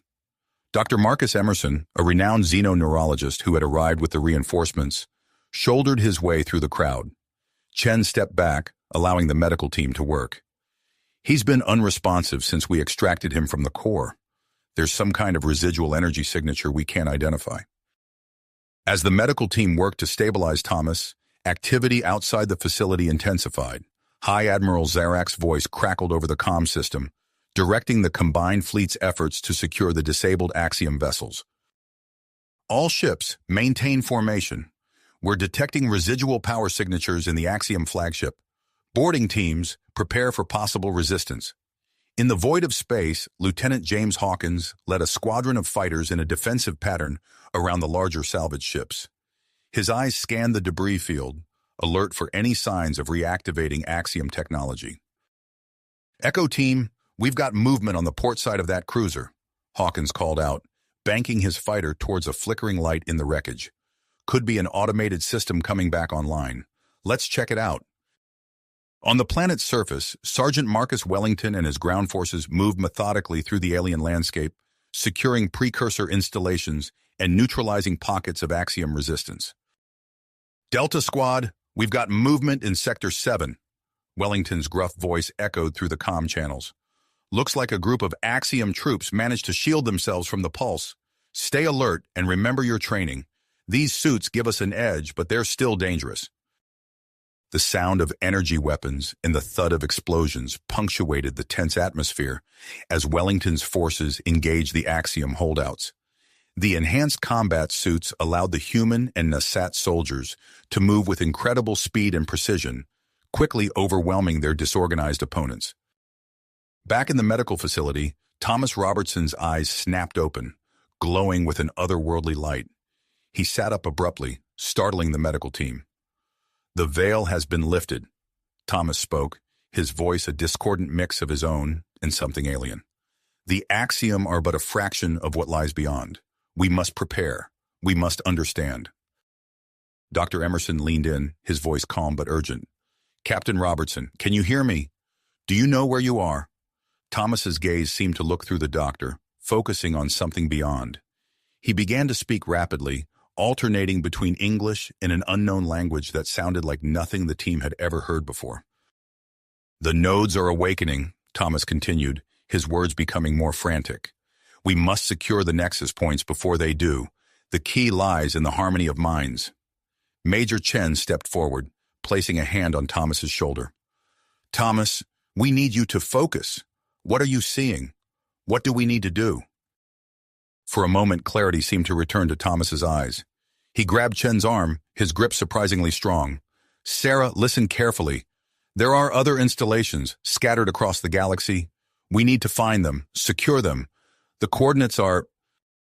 Thomas rattled off a series of numbers and star charts before his eyes rolled back and he collapsed onto the bed, unconscious once more. Dr. Emerson immediately began running a series of scans, his brow furrowed in concentration. His neural patterns are incredibly complex. It's as if his mind is trying to process massive amounts of information all at once. We need to find a way to stabilize him before he burns out completely. As the medical team worked to develop a treatment plan for Thomas, Major Chen relayed the information about the precursor installations to High Admiral Zarak and the newly arrived Colonel Victor Reeves. Zarak's compound eyes narrowed as he considered the implications. If what Captain Robertson says is true, we cannot afford to ignore these other installations. The Axiom may already be aware of their existence. Colonel Reeves nodded in agreement. I propose we form a joint expedition to investigate these sites. We'll need the best of both our species if we hope to unlock their secrets. As plans for the expedition began to take shape, Dr. Vance made a breakthrough with the salvaged Axiom communication array. His excited voice came through the command center's speakers. "Admiral, Colonel, you need to see this," Vance said, his words tumbling out in a rush. "The Axiom's quantum entanglement communication system, I think we can reverse engineer it. We could create an early warning network that spans entire sectors." The implications of this discovery sent a ripple of excitement through the command staff. A long-term defense strategy against future Axiom incursions was now within reach. As the day wore on, the situation on XB-27 began to stabilize. Wellington's forces secured the last of the Axiom resistance and began exploring the newly revealed precursor structures that had emerged during the activation of the superweapon. "Command, this is Wellington." The sergeant's voice crackled over the comm. "You're not going to believe what we found down here. Underground complexes, advanced tech, artifacts. It's a treasure trove. We're going to need every scientist we can get our hands on to make sense of it all." Just as a sense of accomplishment began to settle over the combined forces, a new threat emerged. Long-range sensors detected unusual energy signatures from the direction of former Axiom territory. Colonel Reeves's face hardened as he studied the sensor readings. "It looks like our electromagnetic pulse didn't reach as far as we hoped. We may have a counterattack on our hands sooner than we thought." High Admiral Zarek chittered in agreement. "Then we must make haste. XB-27 will become our joint command center. We'll fortify its defenses, expand its production capabilities. We must be ready for whatever comes next." As the human and NASAT leaders began the monumental task of preparing for the challenges ahead, the fate of Thomas Robertson loomed large in everyone's minds. In the medical facility, Dr. Emerson and his team worked tirelessly to unravel the mystery of Thomas's transformed consciousness, knowing that the secrets locked within his mind could hold the key to their survival. The newly formed alliance faced an uncertain future, with the promise of precursor technology offering hope and the looming threat of the Axiom casting a long shadow. As they raced against time to unlock the secrets of XB-27 and prepare for the next confrontation, one thing became clear. The battle for survival had only just begun. The combined human NASAT forces worked tirelessly to fortify their position on XB-27, acutely aware that their recent victory might be short-lived. In the medical facility, Dr. Marcus Emerson hunched over Captain Thomas Robertson's bed, his eyes fixed on the array of holographic displays monitoring the captain's neural activity. The erratic patterns suddenly shifted, coalescing into a more coherent rhythm. Thomas's eyes snapped open, glowing with an otherworldly light. "The equations!" he gasped, his voice a mix of desperation and clarity. "We need to record them. Now!" Dr. Emerson fumbled for a datapad, his fingers flying across the screen as Thomas began to dictate a stream of complex mathematical formulas and intricate schematics. The room filled with the sound of Thomas's rapid-fire delivery and the frantic tapping of the medical team as they scrambled to keep up. "It's incredible," Dr. Emerson muttered, his eyes widening as he watched the equations unfold on his screen. "This level of complexity, it's beyond anything we've ever seen." For hours, Thomas continued his outpouring of precursor knowledge, pausing only for brief moments to catch his breath before plunging back into the sea of information flooding his mind. As suddenly as it began, the surge of lucidity faded, and Thomas slumped back onto the bed, his eyes closing as he slipped into unconsciousness. Dr. Emerson immediately began analyzing the data, his excitement palpable. "This could be the key to unlocking more precursor secrets," he said to his team. "We need to get this to the research division immediately." Meanwhile, in the depths of space surrounding XB-27, Lieutenant James Hawkins guided his fighter through the debris field of the recent battle. His sensors pinged, detecting an anomaly in the wreckage of an Axiom vessel. "Command, this is Hawkins," he reported, maneuvering closer to the source of the signal. "I'm picking up some unusual readings from the Axiom comm array. Permission to investigate further?" Upon receiving clearance, Hawkins docked with the derelict Axiom ship and made his way to the communications center. As he interfaced his suit's computer with the alien technology, his eyes widened in surprise. This is huge, he breathed, studying the data streaming across his helmet's display. Command, I'm detecting a pattern in the quantum entanglement signals. It looks like a massive network of Axiom outposts spread across the galaxy. Back on XB-27's surface, Sergeant Marcus Wellington led his team through the winding corridors of a newly uncovered underground complex. The air was thick with dust, undisturbed for millennia until their arrival. "Stay alert," Wellington growled, his enhanced combat suit scanning the environment for any signs of danger. "We don't know what kind of surprises the precursors might have left behind." As they rounded a corner, the team found themselves in a vast chamber filled with rows of dormant machinery. Wellington approached one of the consoles, brushing away layers of dust to reveal intricate controls. "Command, this is Wellington," he reported, his voice tinged with awe. "We've found some kind of manufacturing facility down here. It looks like it could produce advanced weaponry and defensive systems on a massive scale." The implications of these discoveries sent shockwaves through the Alliance leadership. High Admiral Zarek and Colonel Victor Reeves convened an emergency meeting to discuss their next steps. "The threat posed by the Axiom is far greater than we initially believed," Zarek chittered, his compound eyes reflecting the holographic display of the galaxy, now dotted with potential Axiom outposts. "We must accelerate our plans for exploration and defense." Colonel Reeves nodded grimly. "Agreed. And this precursor manufacturing facility could be the game-changer we need. I propose we initiate a joint project to combine our technologies with what we've learned from the precursors." As they debated the details of their strategy, Dr. Elias Vance burst into the command center, his face flushed with excitement. "Admiral, Colonel, we've done it. We've successfully reverse-engineered a portion of the Axiom's quantum entanglement communication system."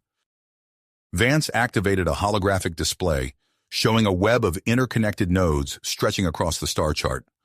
This prototype early warning network can detect Axiom fleet movements across vast distances. And I'm afraid I have some bad news. We're picking up multiple Axiom staging areas in nearby systems. The room fell silent as the implications sank in. High Admiral Zarek was the first to speak, his voice filled with drive. "Then we have no time to waste. Colonel Reeves, I propose we initiate Project Phoenix, a massive undertaking to create a fleet of advanced warships using the precursor manufacturing facility." Reeves nodded in agreement. "It's a bold plan, Admiral, but it might be our only chance. Let's put our best people on it immediately." As Project Phoenix got underway, Major Sarah Chen prepared for her next mission. She stood before a diverse group of human and NASAT personnel, each specially selected for their expertise. "Our objective is to investigate the coordinates of other precursor installations provided by Captain Robertson," Chen explained, gesturing to a star map highlighting their destination near the galactic core. "We'll be venturing into unknown territory, so stay alert and trust your training." As the expedition prepared to depart, Dr. Emerson made a breakthrough in Thomas's treatment. Using a modified version of the precursor interface technology, he managed to stabilize Thomas's brainwaves, allowing for longer periods of lucidity. During one such moment, Thomas gripped Dr. Emerson's arm, his eyes clear and focused. "The precursor's final conflict," he said urgently. "There were weapons, defensive systems they never fully deployed. We need to find them, to understand them." This new information was immediately integrated into the designs for Project Phoenix. In a secure hangar, Lieutenant Hawkins stood before the gleaming hull of the prototype vessel, christened Spearhead. Its sleek lines and advanced systems represented the pinnacle of human, NASAT, and precursor engineering. "She's beautiful," Hawkins murmured, running his hand along the ship's fuselage. He turned to the assembled team of engineers and scientists. "Let's see what she can do." As Hawkins prepared for the Spearhead's test flight, long-range sensors detected a massive energy surge from one of the Axiom staging areas. The early warning network lit up with activity, confirming the Alliance's worst fears. A large Axiom fleet was mobilizing, likely preparing for a major offensive against XB-27 and other Alliance territories. The news sent a surge of urgency through the Alliance. Project Phoenix accelerated, Additional defensive measures were implemented, and Sergeant Wellington began outfitting key personnel with modified versions of Thomas's precursor armor. As the Alliance raced against time, a surprising development unfolded in the secure containment facility. One of the captured Axiom crew members, a high-ranking commander named Zix, regained consciousness and requested to speak with Alliance leadership. High Admiral Zarek and Colonel Reeves exchanged wary glances before agreeing to the meeting. As they made their way to the containment area, both leaders knew that the information they might gain could be crucial in the coming conflict. The future of the cosmos hung in the balance as humanity and the Nasat prepared to face their greatest challenge yet. With the Axiom fleet drawing nearer and the promise of precursor technology within their grasp, the Alliance steeled itself for the battle to come. The true test of their strength, ingenuity, and unity lay just beyond the horizon, waiting to unfold in the vast expanse of space. Space. The fate of two civilizations now rested on the shoulders of those gathered in the secure containment facility. High Admiral Zarek and Colonel Reeves approached the cell where the Axiom commander was held. The force field shimmered, revealing the alien figure within. Commander Zix's multifaceted eyes fixed upon them, a mixture of fear and calculation evident in his posture. "You requested this meeting," Colonel Reeves said, his voice firm. "Speak." Zix's mandibles clicked nervously before he began. "Your recent victory has altered my perspective. I wish to offer information in exchange for my life." High Admiral Zarek's antennae twitched skeptically. "And why should we trust you?" "Because," Zix replied, "what I know could change the course of this war." Over the next hour, Zix revealed the existence of a central Axiom command hub in a nearby star system. He described its defenses, its role in coordinating fleet movements, and its importance to the Axiom war effort. As he spoke, holographic displays in the room updated with the new intelligence, painting a clearer picture of the Axiom's operations. Colonel Reeves and High Admiral Zarek exchanged meaningful glances. This was the breakthrough they needed. "If this information proves accurate," Reeves said, addressing Zix, "we'll consider your request for clemency." As they left the containment area, Reeves turned to Zarek. "We need to act on this immediately. A strike on that command hub could cripple their entire offensive." Zarek nodded in agreement. "Agreed. Let's convene a war council." Within the hour, the Alliance's top military minds gathered in the XB-27 command center. Holographic displays flickered to life, showing the location of the Axiom command hub and potential attack vectors. "Our window of opportunity is narrow," Colonel Reeves began, addressing the assembled leaders. "We need to strike before they can mount their assault on XB-27. High Admiral Zarek stepped forward, his carapace gleaming under the harsh lights. "I propose we deploy our new asset, the Spearhead. Its precursor-derived systems give us the best chance of penetrating the hub's defenses." A murmur of agreement rippled through the room. Lieutenant James Hawkins, standing at attention near the back, felt a surge of anticipation.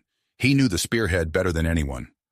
"Lieutenant Hawkins," Reeves called out, "you'll lead this mission. Choose your crew carefully. The fate of both our civilizations may rest on your success." Hawkins saluted crisply. "Understood, sir. We won't let you down." As the meeting continued, Dr. Marcus Emerson burst into the room, his face flushed with excitement. "Colonel Admiral, we've had another breakthrough with Captain Robertson." All eyes turned to the doctor as he activated a holo display. Complex schematics filled the air, rotating slowly. "Thomas provided these during his latest period of lucidity," Emerson explained. "It's a precursor weapon system capable of generating localized singularities. If we can integrate this into the Spearhead..." The implications were clear to everyone present. Such a weapon could turn the tide of any battle. "Make it happen, Doctor," Reeves ordered. "Work with Hawkins and his team. I want that system operational before the Spearhead launches." As the War Council dispersed, Sergeant Marcus Wellington received his own set of orders. He and his elite squad were to infiltrate the Axiom command hub, sabotaging its defenses from within to pave the way for the Spearhead's assault. Wellington studied the holographic layout of the hub, his mind already formulating strategies. "It's going to be tight," he muttered to himself, "but we'll get it done." Over the next 48 hours, XB-27 became a hive of frenzied activity. In the main hangar, Dr. Emerson and his team worked tirelessly to integrate the new singularity weapon into the spearhead systems. Sparks flew as they made delicate adjustments, the ship's hull open like a patient on an operating table. Lieutenant Hawkins oversaw the modifications, dividing his time between the hangar and the simulator room. He pushed his crew through grueling training scenarios, testing the limits of the spearhead's capabilities. During one such simulation, Hawkins noticed something unusual. "Hold on," he called out to his science officer. "Are you seeing this energy spike?" They ran the simulation again, focusing on the ship's energy matrix. To their amazement, they discovered an unforeseen capability, the ability to generate short-lived temporal distortions. "Log it," Hawkins ordered. "We might not know how to use it yet, but it could come in handy." Meanwhile, in a separate facility, Sergeant Wellington put his infiltration team through their paces. They practiced zero-gravity maneuvers in their modified precursor armor, learning to move silently through the tight confines of simulated axiom corridors. "Remember," Wellington barked as his team disabled a holographic defense turret, "stealth is our greatest weapon. One mistake, and the entire mission is compromised." As the preparations intensified, tensions began to simmer beneath the surface of the Alliance. A group of hardline Nasat officers, still distrustful of their human allies, attempted to seize control of one of the newly constructed warships. The situation threatened to unravel everything they had worked for. Colonel Reeves and High Admiral Zarak were forced to intervene personally, their words sharp and their willpower unwavering as they faced down the dissenting officers. "We stand together," Zarak chittered, his compound eyes reflecting the faces of both humans and Nasat. "Or we fall alone." The crisis was averted, but it left a lingering unease among the ranks. As the launch time for the spearhead drew near, everyone felt the weight of what was at stake. In the early hours before the mission, Lieutenant Hawkins stood before his assembled crew in the spearhead's hangar. The ship loomed behind him, its sleek lines a testament to the combined ingenuity of human, Nasat, and precursor engineering. "What we do today," Hawkins said, his voice carrying across the silent hangar, "will echo through history. We carry with us the hopes of two civilizations, the legacy of an ancient race, and the future of our galaxy." He paused, looking each crew member in the eye. "I won't lie to you. This mission is dangerous, perhaps even impossible. But I've seen what this ship can do, what you can do. We're ready." As the crew boarded the spearhead, Sergeant Wellington and his infiltration team made their final preparations. They checked their precursor armor one last time, each movement practiced and precise. "Once we're inside that hub," Wellington reminded them, "we're on our own. Trust your training, trust each other, and remember, failure is not an option." The spearhead's engines hummed to life, the sound building to a crescendo that filled the hangar.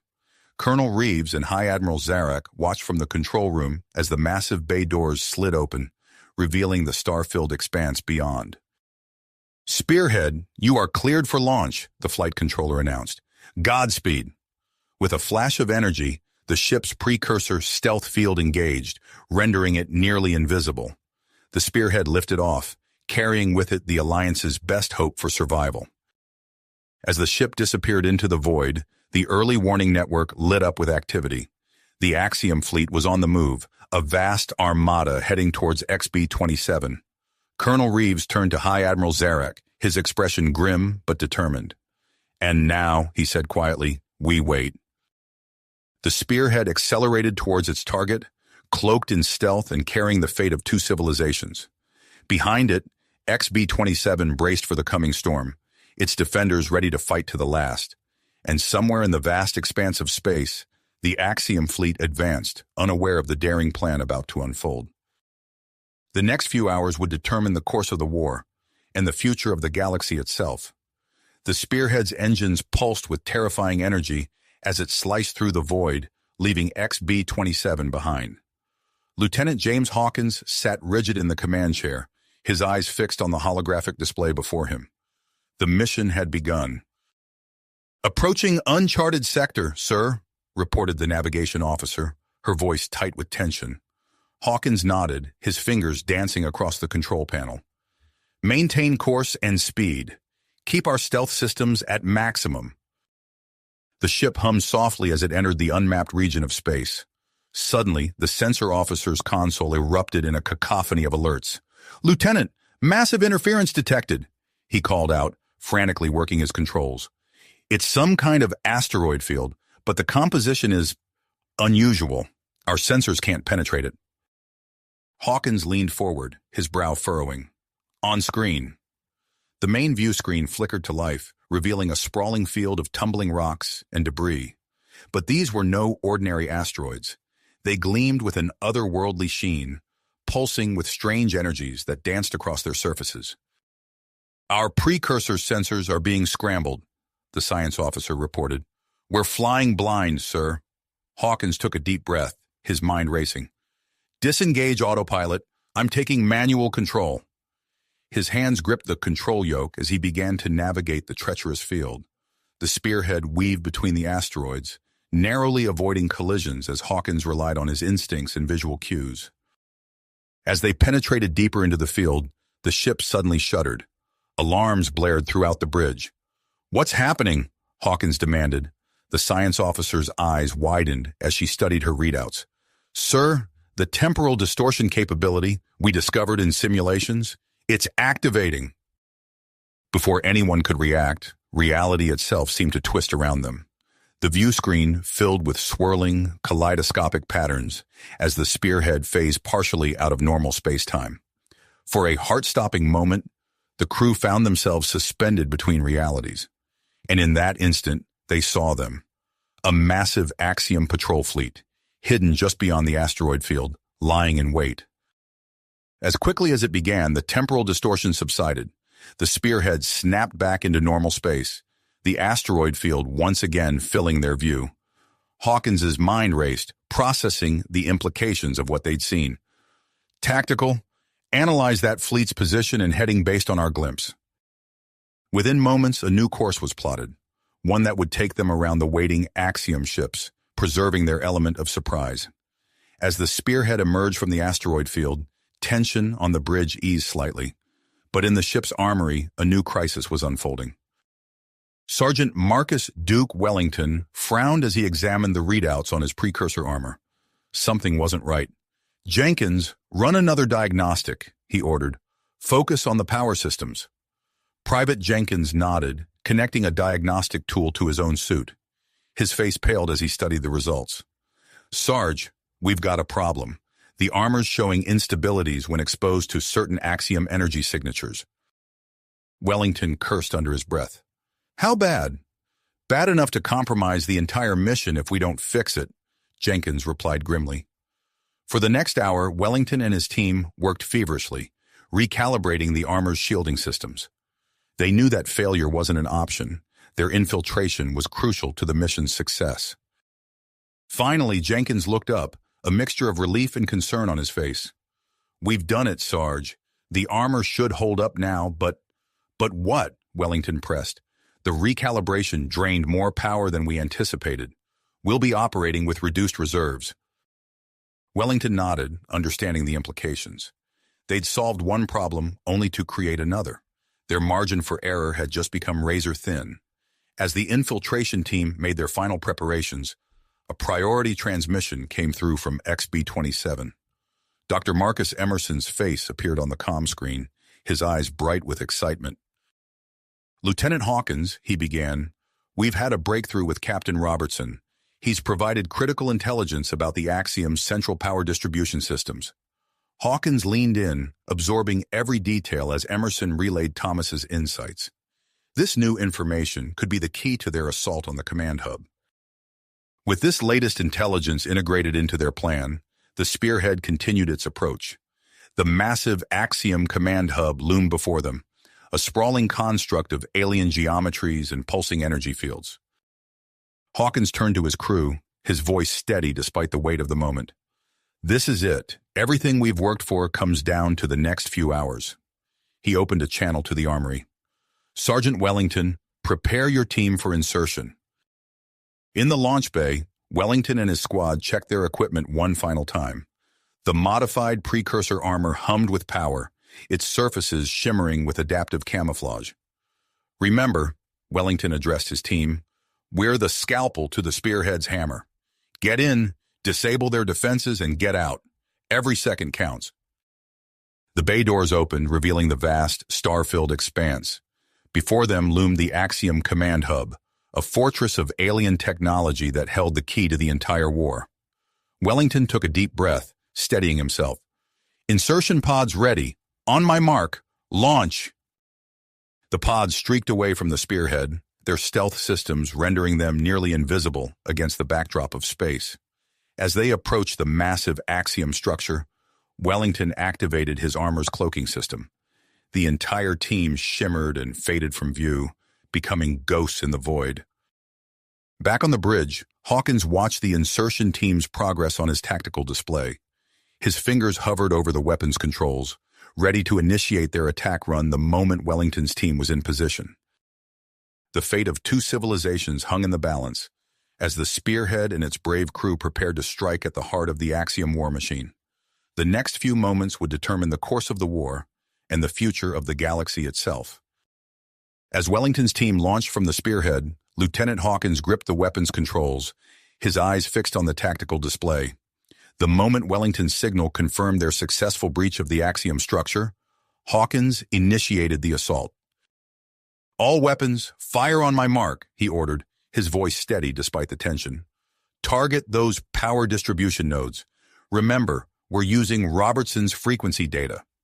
The spearhead's guns roared to life, unleashing a barrage of energy bolts precisely calibrated to exploit the Axiom's vulnerabilities.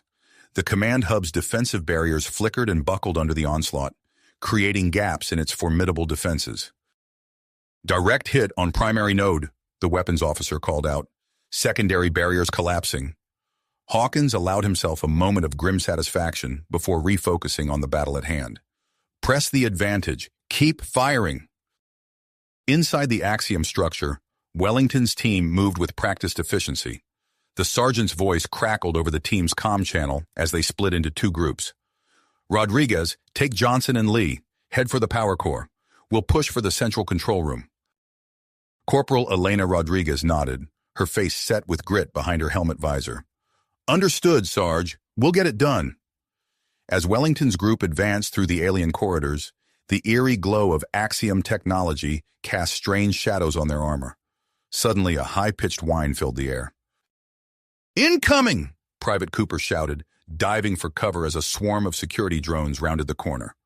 Wellington's reflexes kicked in, his armor's systems interfacing seamlessly with his muscle memory.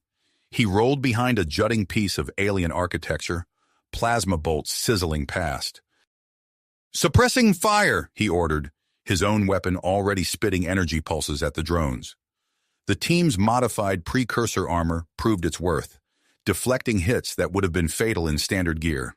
But Wellington noted with concern the rapidly depleting power indicators on his HUD. "Cooper, Jenkins, flank left," he commanded. "I'll draw their fire." With a burst of superhuman speed granted by his armor, Wellington dashed across the corridor. The drone's targeting systems struggled to keep up, allowing Cooper and Jenkins to catch them in a devastating crossfire. As the last drone fell, Wellington checked his team's status. "Everyone good?" A chorus of affirmatives followed, but Jenkins added, "Power levels at 62%, Sarge. We're burning through it faster than expected." Wellington grimaced. "Noted. We push on. Stay sharp." Meanwhile, Rodriguez's team encountered their own obstacles. As they approached the hub's power core, they found themselves face-to-face with a maze of energy fields and unfamiliar security measures. "This wasn't in the briefing," Rodriguez muttered, studying the complex network of barriers before them. "Lee, run a full-spectrum analysis. There's got to be a way through." Private Lee activated his armor's advanced scanning suite, the precursor technology interfacing with the alien systems around them. After tense moments, he called out, "Got something. There's a maintenance access point 2 levels down. It's narrow, but we should be able to squeeze through with our armor." Rodriguez nodded. "Good work. Let's move." Back on the spearhead, Hawkins found himself in an increasingly precarious position as Axiom reinforcements began to arrive. The ship shuddered under enemy fire, its shields straining to hold. "Evasive maneuvers," Hawkins ordered, his mind racing through tactical options. Then a risky idea struck him. Engineering, prepare to activate the temporal distortion drive. The chief engineer's voice came back, tinged with concern. Sir, we haven't properly tested it in combat conditions. The strain on the ship could be... Noted, Hawkins cut him off. But right now, we don't have a choice. Activate on my mark. As another volley of axiom fire rocked the ship, Hawkins gave the command. Now! Reality seemed to bend around the spearhead, the view outside the bridge twisting into impossible geometries. For heart-stopping moments, the ship phased in and out of normal space-time, becoming a ghostly apparition that slipped through the axiom's targeting locks. It's working, the tactical officer exclaimed. Enemy hit ratio down to 12%. Hawkins allowed himself a tight smile. Maintain fire on the command hub. We need to give Wellington's team every advantage we can. Inside the hub's central control room, Wellington's squad found themselves in the fight of their lives. Axiom defenders poured in, their alien weaponry filling the air with deadly energy. Hold the line! Wellington roared, directing his team's fire. He used the room's strange curved architecture to create choke points, funneling the Axiom forces into kill zones. Private Cooper's voice cut through the din of battle. Sarge, power level's critical. We can't keep this up much longer. Wellington knew they were running out of time. They needed a breakthrough, and they needed it now. Suddenly, his comm crackled to life with an incoming transmission from the spearhead. Wellington, this is Hawkins. We've got new intel from the Axiom Commander Zix. There's a secondary control node hidden in the hub. Find it, and we might be able to turn this around. As Wellington processed this information, he spotted a subtle irregularity in the room's design, a section of wall that didn't quite match the rest. Cooper, Jenkins, he called out. Concentrate fire on that panel. It might be our ticket out of this mess. As the battle raged on multiple fronts, in space, within the Axiom hub, and back on XB-27, the fate of the human-Nasat alliance hung in the balance. The next few moments would prove crucial in determining the outcome of this daring assault and, perhaps, the future of the entire conflict. Galaxy. As Wellington processed this new information about the secondary control node, he made a split-second decision. Change of plans, he barked into his comm. Cooper, Jenkins, hold this position. I'm going after that hidden node. Without waiting for a response, Wellington activated his armor's enhanced mobility systems and vaulted over a nearby barricade. He weaved through the incoming fire, his movements a blur of precision and speed. As Wellington advanced, Lieutenant Hawkins on the spearhead executed a daring maneuver. The ship's temporal distortion drive hummed to life, bending the fabric of reality around the vessel. Initiating hit-and-run sequence, Hawkins announced, his fingers dancing across the control panel. Tactical, coordinate fire on their outer defense grid. The spearhead phased in and out of normal spacetime, appearing at seemingly random points around the Axiom command hub. With each materialization, the ship unleashed a barrage of precisely targeted shots before vanishing again. Axiom defensive installations, caught off guard by the spearhead's erratic movements, struggled to track the human vessel. One by one, key defensive nodes erupted in explosions of alien technology and debris. Inside the hub, Wellington's armor sensors picked up the weakening of the external defenses. He pushed forward, using the confusion to his advantage. As he rounded a corner, he came face to face with a squad of heavily armed Axiom combat drones. Without hesitation, Wellington tapped into his armor's advanced targeting systems. Time seemed to slow as his HUD highlighted weak points on each drone. In a fluid motion, he raised his weapon and fired a burst of precisely aimed shots. 3 drones dropped before they could even react. The remaining units scattered, seeking cover. Wellington's armor pinged a warning. Power levels were dropping faster than anticipated. Cooper, status report, he called out as he ducked behind a twisted piece of alien architecture. Holding position, Sarge, came the strained reply. But these Axiom bastards just keep coming. Wellington gritted his teeth. They needed to end this quickly. His eyes darted around the corridor, searching for anything that might give them an edge. That's when he spotted it, a barely noticeable seam in the wall panel, just like the irregularity he'd seen earlier. Found it, he muttered. more to himself than anyone else. Wellington focused his armor's scanning capabilities on the hidden panel. A complex network of energy conduits revealed themselves, pulsing with alien power. With a grunt of effort, Wellington pried open the panel, exposing a narrow maintenance shaft. Without hesitation, he squeezed into the opening, his armor scraping against the alien metal. "Team, I've found a shortcut," he reported. "Hold your positions. I'm going for the secondary node."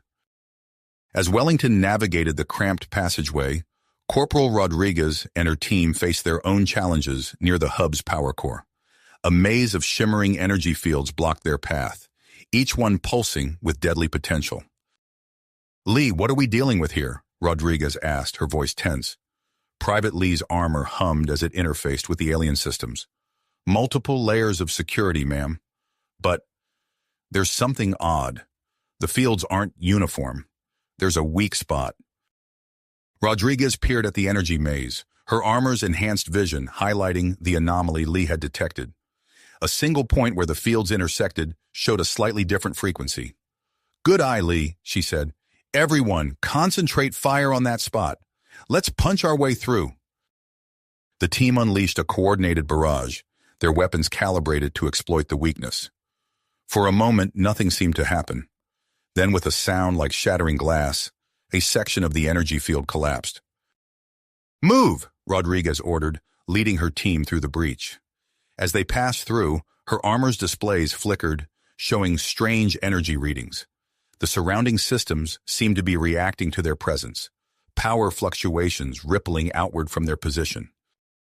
Back on the spearhead, Hawkins continued his assault on the hub's defenses. The ship phased in and out of existence, each appearance bringing another devastating strike against the Axiom structure. "Sir," the tactical officer called out, "we're detecting a massive energy spike within the hub." Hawkins's mind raced, weighing options. That energy buildup could mean Wellington's team had succeeded, or that they were about to face catastrophic failure. "Helm, set course for the main hangar," Hawkins ordered, his voice steady despite the risk. "We're going in." The spearhead materialized directly in front of the Axiom hangar bay, its weapons blazing. Axiom defenders scattered as the human ship bulldozed its way inside, clearing a path for potential extraction.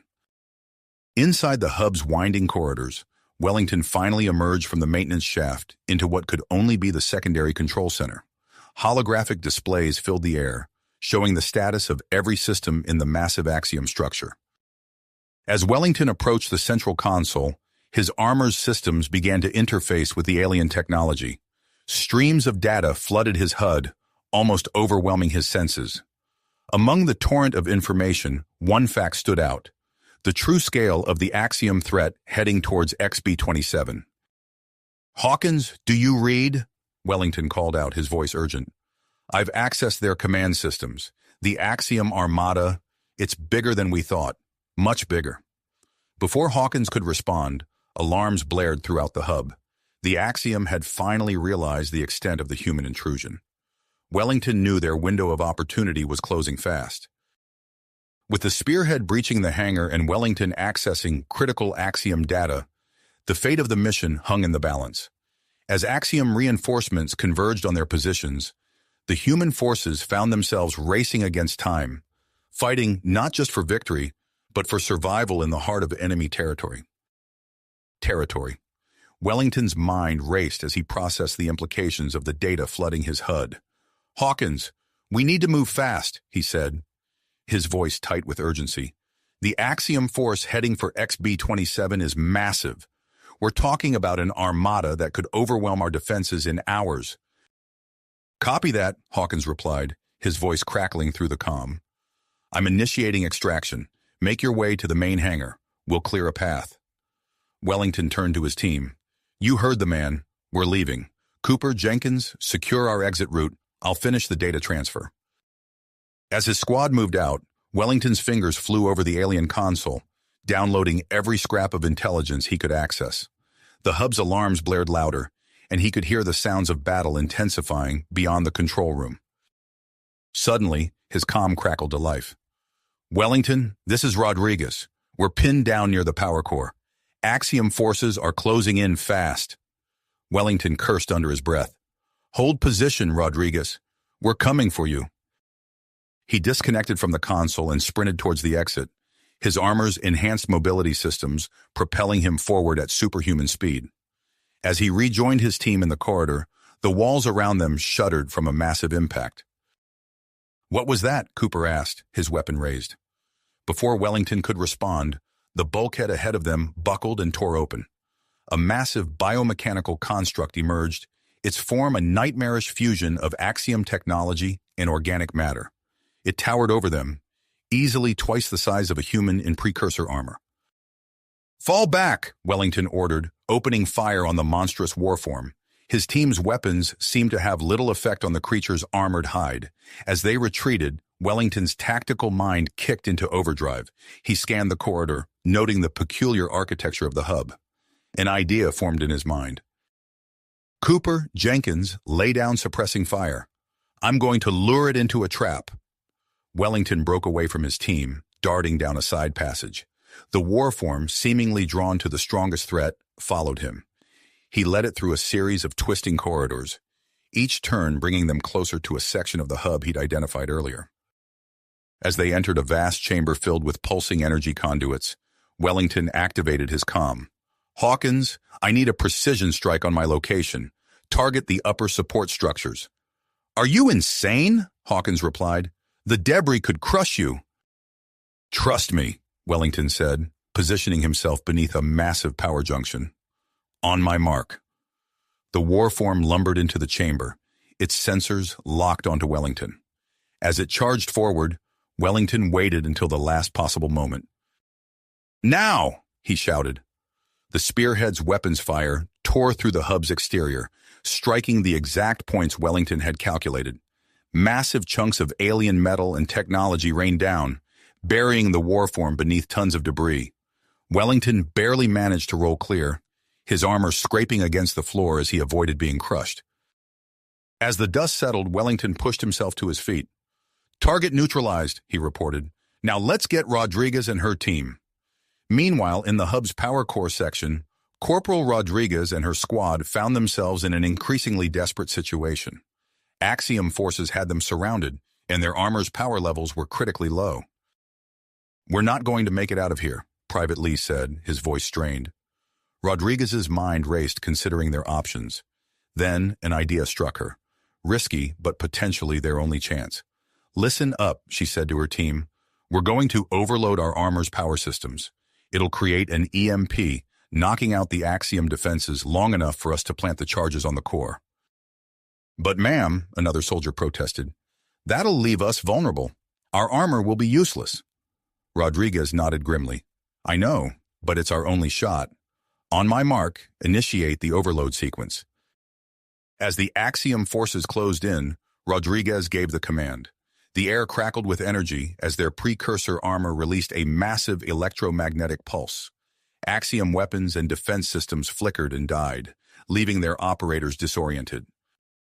"Move!" Rodriguez shouted, leading her team through the sudden gap in the enemy lines. They sprinted towards the power core, their movements now unassisted by their depowered armor. Working with practiced efficiency, they planted explosive charges on the core's main conduits. Just as they finished, Wellington's voice came through their comms. "Rodriguez, what's your status?" "Charges planted, but we're sitting ducks here," she replied, eyeing the recovering Axiom forces. "Our armor's fried." "Understood. We're en route to your position. Hold tight." As Wellington's team fought their way towards the power core, Lieutenant Hawkins maneuvered the spearhead through the hub's increasingly chaotic interior. Corridors collapsed around them as the structure began to destabilize from the ongoing battle. "Engineering, reroute all non-essential power to the temporal distortion drive," Hawkins ordered. "We're going to need every advantage to get out of here." The ship phased in and out of normal space-time, narrowly avoiding debris and enemy fire. Hawkins' hands flew over the controls, pushing the spearhead to its absolute limits as they approached the rendezvous point. In the heart of the hub, Wellington's team finally linked up with Rodriguez's squad.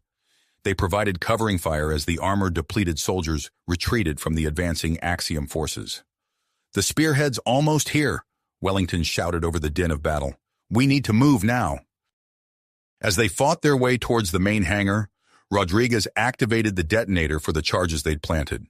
The entire hub shuddered as explosions ripped through the power core, causing cascading failures throughout the structure.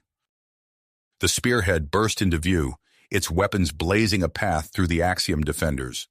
The ship's boarding ramp lowered, revealing Hawkins himself providing cover fire. "Everyone aboard!" Wellington ordered, personally covering the retreat of both teams. As the last soldier scrambled onto the ship, he backed up the ramp, still firing at the oncoming Axiom forces. The moment Wellington was aboard, Hawkins slammed the controls, sealing the ship and initiating their escape. The spearhead's engines roared to life, propelling them out of the disintegrating hub and into the chaos of the space battle beyond. As they emerged, the full scale of the conflict became apparent. The destruction of the Axiom command hub had thrown the enemy fleet into disarray, but the sheer number of ships still posed a significant threat. "Temporal distortion drive is overheating," the engineering officer reported, his voice tight with stress. "We can't keep this up much longer." Hawkins gritted his teeth, his eyes scanning the tactical display for a way out. "We just need to hold it together long enough to reach XB-27. Our fleet can provide cover fire for our final approach." As the spearhead weaved through the battle, phasing in and out of normal space to avoid enemy fire, Wellington made his way to the bridge. He watched as Hawkins executed a series of maneuvers that seemed to defy the laws of physics. The ship's precursor-derived technology pushed to its absolute limits. "We're not out of this yet," Hawkins said, noticing Wellington's arrival. "But we've dealt them a serious blow. The data you retrieved could turn the tide of this war." Wellington nodded grimly, his mind already racing with the implications of what they'd discovered. As the spearhead raced towards XB-27, the battle for the future of humanity and their Nasad allies entered a new, crucial phase. The information they carried could change everything, if they could make it back alive. The spearhead raced towards XB-27, its hull vibrating under the strain of maximum acceleration. Wellington gripped the edge of a console, his eyes fixed on the tactical display, showing their perilous approach through the chaotic battlefield. Suddenly, alarms blared throughout the ship. The deck lurched beneath their feet, nearly throwing Wellington off balance. "Status report," Hawkins barked, his hands dancing over the controls as he fought to keep the spearhead on course. The engineering officer's voice crackled over the comm, tight with tension. "Temporal distortion drive is reaching critical instability, sir. We're seeing energy fluctuations I've never encountered before." Hawkins's eyes hardened. He knew the risks of pushing the experimental drive this hard, but they had no choice. "Initiate emergency containment protocols. Divert all available power to stabilize the drive core." As the engineering team worked frantically to contain the drive's fluctuations, Wellington noticed fine lines appearing on the bulkhead nearest to him. His enhanced vision, courtesy of his precursor armor, revealed a web of hairline fractures spreading across the ship's interior. "Hawkins," he called out, "the hull integrity is compromised. These fractures are expanding rapidly." Before Hawkins could respond, a violent tremor shook the ship. The tactical display flickered, showing a massive energy surge emanating from the drive core. "We can't contain it," the engineering officer shouted. "The drive is going critical." Hawkins's mind raced, calculating their options in a fraction of a second. "All hands, brace for impact. Jettisoning the drive core now." With a series of rapid commands, Hawkins initiated the emergency ejection sequence. The ship shuddered as explosive bolts fired, separating the unstable drive core from the spearhead's main body. Through the view screen, Wellington watched as the ejected core tumbled away from them, pulsing with otherworldly energy. Suddenly, it detonated in a blinding flash of light. A massive shockwave of chronometric energy expanded outward, warping the very fabric of space-time. The spearhead's proximity alarms screamed as the temporal shockwave approached. Hawkins gripped the controls, his knuckles tightening. "Hold on!" The wave struck the ship, bathing it in cascading ripples of distorted time. For a moment, Wellington felt as if he were experiencing every second simultaneously, past, present, and future blending into an incomprehensible maelstrom of sensation. As quickly as it began, the effect passed. The spearhead emerged from the temporal distortion, its systems flickering back to life one by one. Wellington blinked, his enhanced senses struggling to reorient themselves. "Report!" Hawkins called out, his voice hoarse. The tactical officer responded, her fingers flying over her console. "Multiple Axiom ships caught in the temporal shockwave, sir. It's hard to describe. Some appear partially phased out of normal space-time."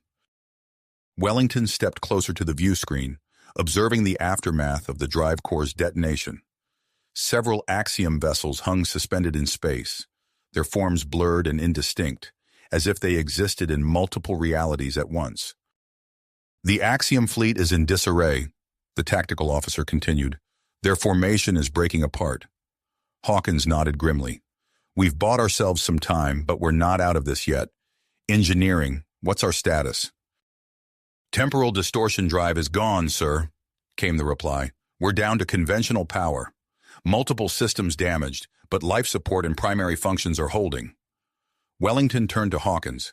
"We need to get the intel we gathered to XB-27. It could turn the tide of this entire war." "Agreed," Hawkins said, adjusting their course. "All hands, prepare for atmospheric entry. This isn't going to be a smooth ride." As the spearhead limped towards XB-27 under conventional power, Wellington made his way to the medical bay. The ship's corridors were a flurry of activity, crew members rushing to repair systems and stabilize the damaged vessel. He found Corporal Elena Rodriguez coordinating triage efforts, her face streaked with sweat and grime. The medical bay was overcrowded with wounded from their infiltration mission. The ship's limited facilities stretched to their limits. "Status?" Wellington asked, surveying the scene. Rodriguez looked up from the makeshift splint she was fashioning from a piece of precursor armor. "We're managing, sir, but just barely. 2 critical, 5 serious, dozen more with minor injuries. We're low on supplies and proper medical equipment." Wellington nodded, already formulating a plan. "All right, let's get creative. We can repurpose components from our damaged armor to create temporary medical devices. The nanites in our suit linings might be able to accelerate healing for the more serious injuries." As they worked to stabilize the wounded, the spearheads shuddered around them. Wellington knew they were entering XB-27's atmosphere, the battle-damaged hull straining against the forces of re-entry. In the cockpit, Hawkins fought to keep the ship on course. The spearhead's remaining engines roared, pushing against XB-27's gravity. As they descended, the true scale of the conflict came into view. The planet's surface was a patchwork of destruction and frantic activity. Alliance and Axiom forces clashed across multiple continents, the sky filled with dogfighting fighters and the contrails of missile launches. The precursor defense network, now activated, sent lances of energy into orbit, decimating Axiom ships unfortunate enough to be caught in its path. Hawkins spotted a clearing near what appeared to be the main Alliance command center.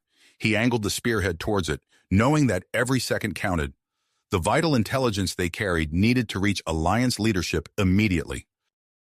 As they approached their landing zone, proximity alarms blared once again. A squadron of Axiom fighters, having noticed the damaged human ship, broke off from the main battle to intercept.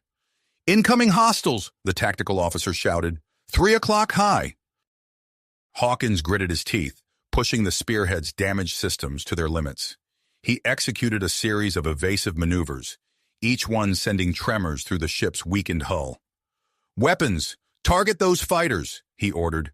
"We need to clear a path."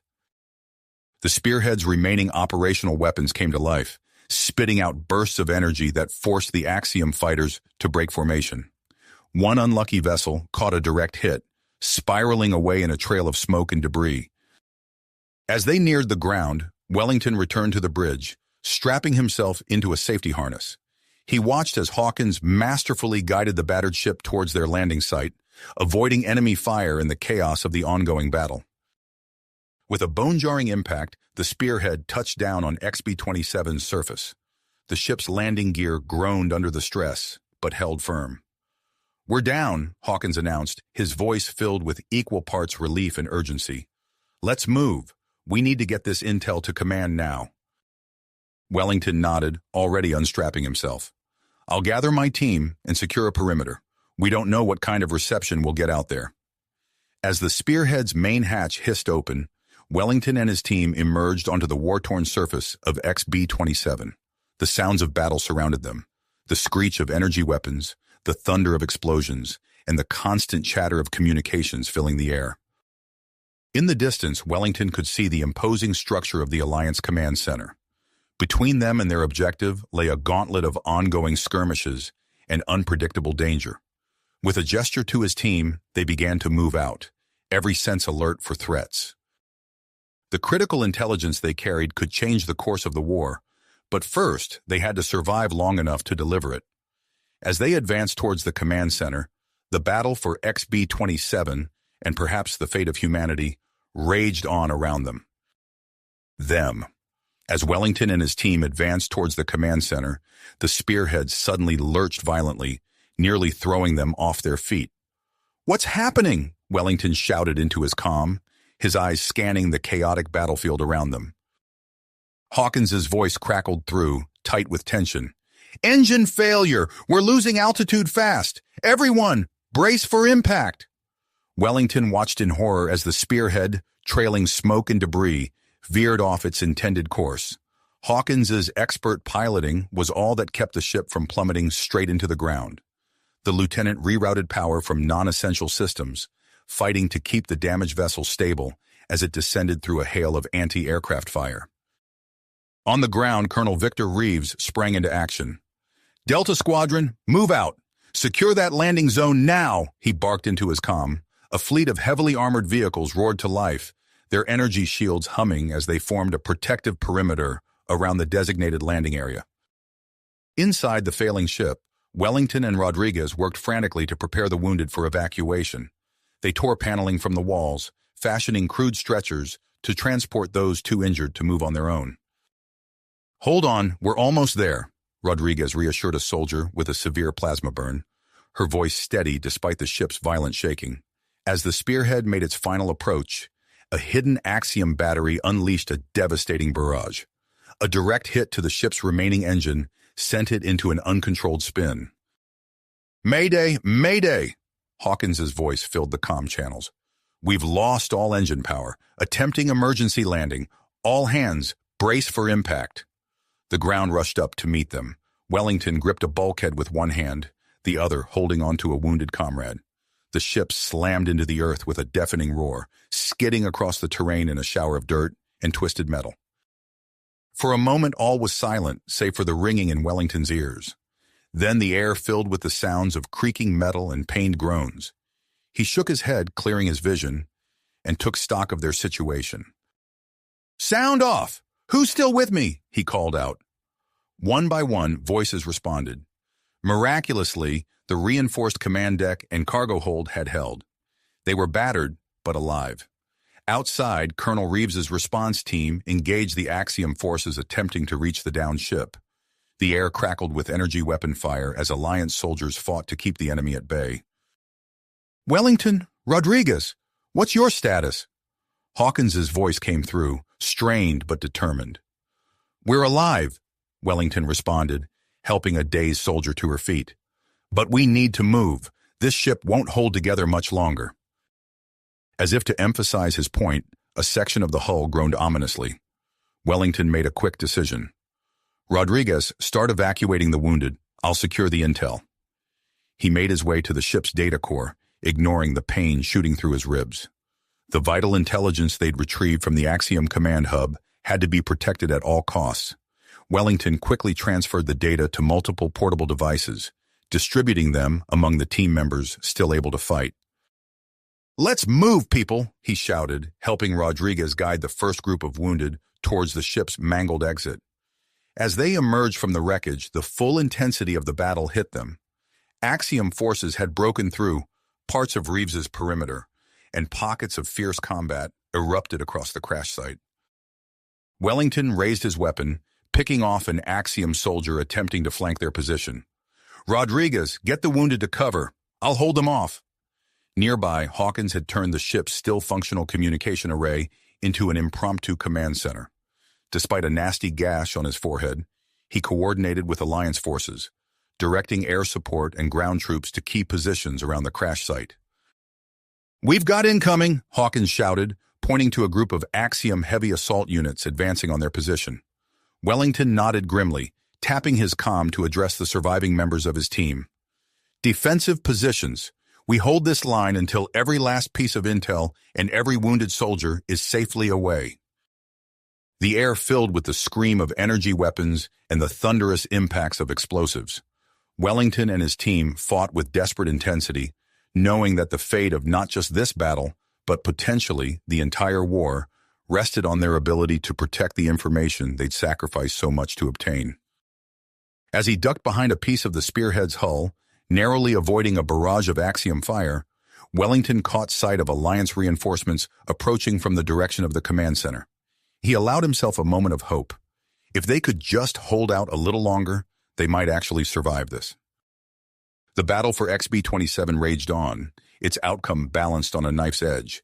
In orbit and on the ground, Alliance and Axiom forces clashed in a desperate struggle for supremacy. And somewhere in the vastness of space, an unknown energy signature approached, holding the potential to shift the tide of the conflict in ways no one could predict. Wellington reloaded his weapon, the weight of their mission heavy on his shoulders. Whatever came next, he knew one thing for certain. The real fight was only just beginning. Wellington reloaded his weapon, the weight of their mission heavy on his shoulders. As he prepared to rejoin the fray, the ground shook with the impact of nearby explosions. The Axiom forces were pressing their advantage, determined to capture the vital intelligence from the downed spearhead. "Hawkins, what's our status?" Wellington shouted into his comm, ducking behind a twisted piece of hull plating. "Not good," came the lieutenant's strained reply. "We've got multiple Axiom strike teams converging on our position. We need to move, now." Wellington nodded grimly, surveying the chaotic battlefield around them. "Rodriguez, gather the wounded. We're pulling back to the command center." As Rodriguez and her team began organizing the injured for transport, Wellington assembled a group of soldiers to cover their retreat. They used the wreckage of the spearhead as makeshift barricades, setting up firing positions to hold off the advancing Axiom forces. The air crackled with energy weapon fire as Wellington's team engaged the enemy. Their precursor-enhanced armor glowed with each impact, dispersing the energy and keeping them in the fight. Wellington watched as one of his soldiers took a direct hit that would have vaporized standard armor, only to shrug it off and return fire. "Move out," Wellington ordered as the last of the wounded were secured. "Leapfrog pattern, keep them off balance." The team began their fighting retreat, using the terrain to their advantage. They ducked behind rocky outcroppings and collapsed structures, setting up quick ambushes before falling back to the next defensible position. Wellington's mind raced, plotting their course through the war-torn landscape towards the distant command center. Suddenly, his comm crackled to life with a new voice. "This is Colonel Reeves to all ground forces. We're activating hidden defense turrets along your route. Use them for cover fire. Demolition charges are also in place to slow enemy advance. Stand by for controlled detonations." As if on cue, a series of explosions rippled across the battlefield. Towering structures crumbled, sending plumes of dust and debris into the air. The Axiom pursuit faltered, forced to navigate the newly created obstacles. Wellington seized the opportunity, gesturing to his team. "Double time! Let's put some distance between us and them while we can." As they ran, Alliance defense turrets sprang to life, their energy beams cutting through the dust and smoke to target the regrouping Axiom forces. The added firepower gave Wellington's team the breathing room they needed to establish a more stable fallback position. High above the planet's surface, the space battle raged with equal intensity. The newly constructed Alliance warships, their hulls gleaming with integrated precursor technology, danced through the void with impossible grace. High Admiral Zarak's voice echoed through the fleet's comm channels, coordinating their efforts against the Axiom reinforcements. "Battle Group Epsilon, execute pincer maneuver on enemy cluster at coordinates 227 by 094, Zarak commanded. "Cruiser squadrons, prepare to exploit the opening." In the thick of the orbital engagement, Major Sarah Chen's vessel moved with uncanny precision. The Nexus Prime AI guided her ship through the chaos, always one step ahead of the Axiom tactics. "Multiple enemy formations detected," the AI's calm voice reported. "Analyzing patterns. Recommendation, Deploy ECM burst at these coordinates to disrupt their assault vector. Chen nodded, trusting in the AI's predictions. Do it, she ordered her crew. Moments later, a wave of electromagnetic energy pulsed from her ship, scattering the approaching Axiom fighters and leaving them vulnerable to Alliance fire.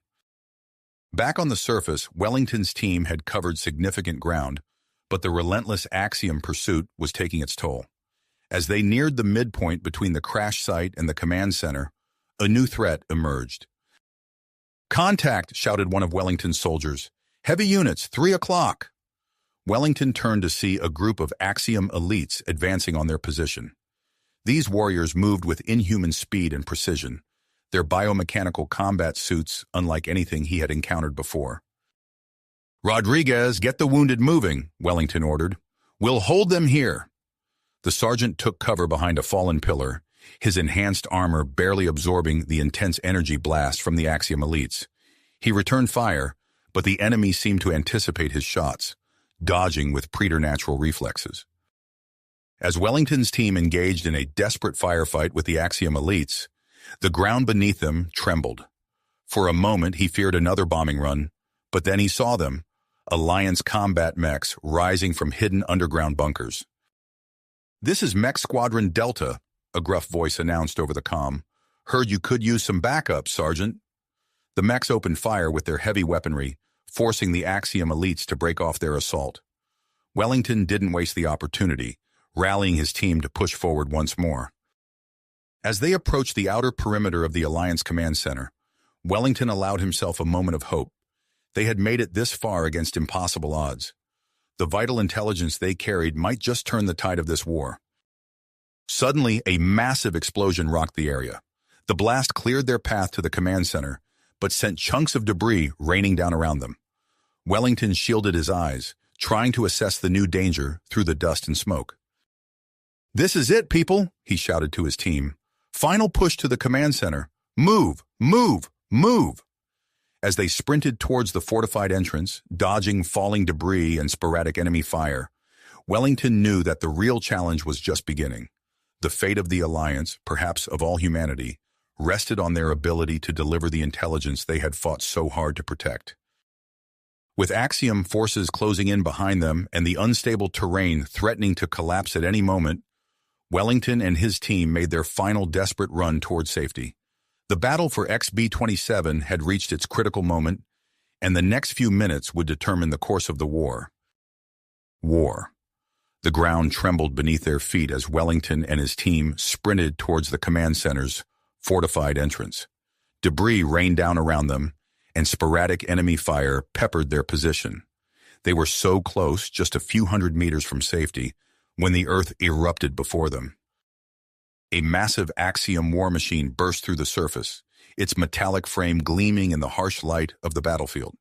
Standing over 30 meters tall, the bipedal mech towered over Wellington and his team, its weapon systems humming to life. "Take cover!" Wellington shouted, diving behind the ruins of a collapsed building. Rodriguez followed suit, dragging a wounded soldier with her. The air sizzled as the war machine unleashed a barrage of energy weapons, turning their route to the command center into a kill zone. Wellington gritted his teeth, his mind racing for a solution. They were so close, yet now it seemed impossibly far. Inside the command center, Colonel Reeves observed the unfolding situation with growing concern. He knew Wellington's team carried vital intelligence that could turn the tide of the entire war. They couldn't fail now, not when they were so close.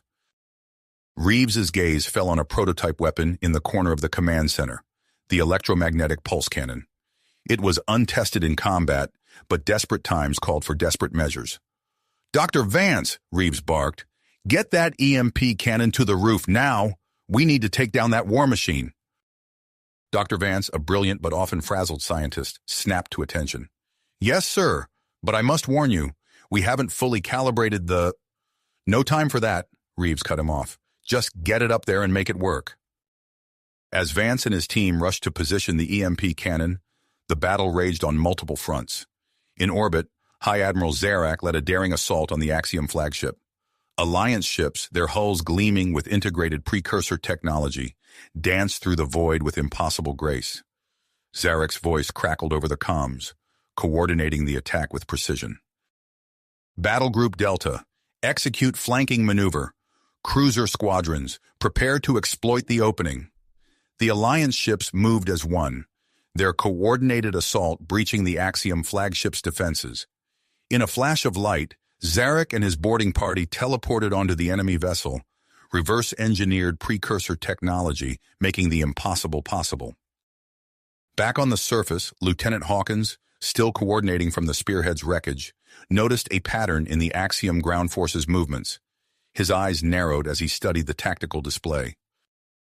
"Wellington, Rodriguez," he called over the comm. "The Axiom forces are being directed by a hidden command post somewhere on the surface. I'm using our damage sensors to pinpoint its location."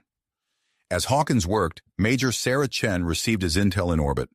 Without hesitation, she redirected a squadron of Alliance fighters to the suspected location of the Axiom Ground Command Center. "Nexus Prime," Chen addressed her ship's AI, "analyze the target area and provide optimal strike coordinates." "Analysis complete," the AI responded moments later. "Transmitting coordinates now. Recommend a precision strike to minimize collateral damage and maximize disruption of enemy command structure." Chen nodded, relaying the information to her fighter squadron. "You heard Nexus Prime. Hit them hard and hit them fast." On the ground, Wellington and Rodriguez huddled behind their meager cover as the Axiom war machine continued its relentless assault. The command center seemed impossibly far away, the space between filled with certain death. Suddenly, Wellington's comm crackled to life. "Wellington, this is Reeves. We're about to hit that bastard with an EMP. Be ready to move the instant it goes down." Before Wellington could respond, a brilliant pulse of electromagnetic energy erupted from the command center's roof. The pulse washed over the battlefield, momentarily dimming every electronic device in its path. The massive Axiom war machine stumbled, its systems overloaded by the surge. With a thunderous crash, it toppled to the ground, temporarily disabled.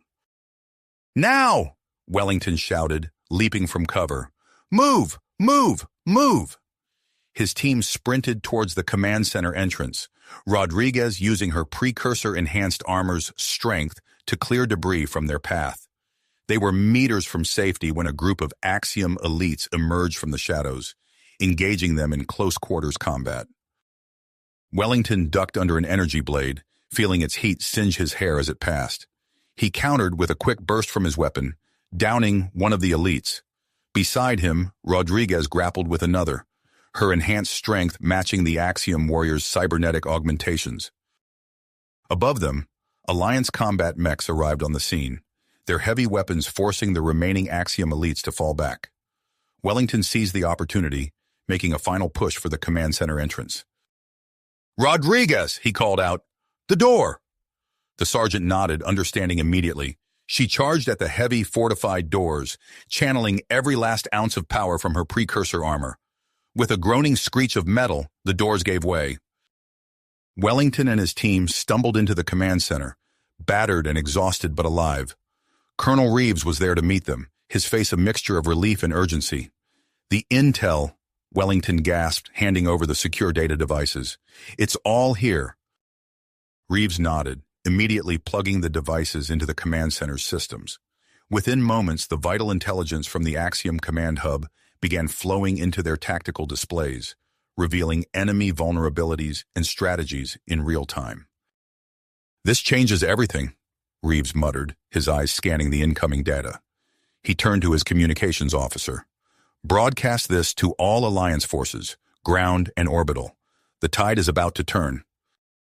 As the intelligence spread throughout the Alliance forces, the momentum of the battle began to shift. In orbit, High Admiral Zarek and his boarding party fought their way through the corridors of the Axiom flagship, guided by the newly acquired tactical data. Zarek ducked behind a bulkhead as energy fire scorched the air around him. "Push forward," he shouted to his team. "The bridge is just ahead." On the planet's surface, Alliance forces pressed their advantage, exploiting the weaknesses revealed by the captured intelligence. The Axiom invasion force, faced with unexpected resistance and the loss of their strategic advantage, began to falter. Back in the command center, Dr. Vance burst into the room, his eyes wide with excitement. Colonel Reeves, I've made a breakthrough. We can disrupt the neural links between Axiom soldiers and their weapons. As Vance explained his discovery, a new signal appeared on their long-range scanners. Reeves frowned, studying the reading with growing concern. What is that? He muttered, zooming in on the anomaly. The answer came moments later, as a massive ship unlike anything they had ever seen appeared in orbit around XB-27. It was the precursor Ark, awakened from its millennia-long slumber, ready to change the course of the war once again. Wellington stepped up beside Reeves, staring at the image of the alien vessel. Sir, he said quietly, what do we do now? Reeves took a deep breath, his mind racing with the implications of this new development. The battle for XB-27 was just getting started, and the arrival of the precursor Ark had just added a wild card to an already chaotic situation. Now, Reeves said, his voice firm with grit, we adapt, and we win. Now, Reeves said, his voice firm with grit, we adapt, and we strike back.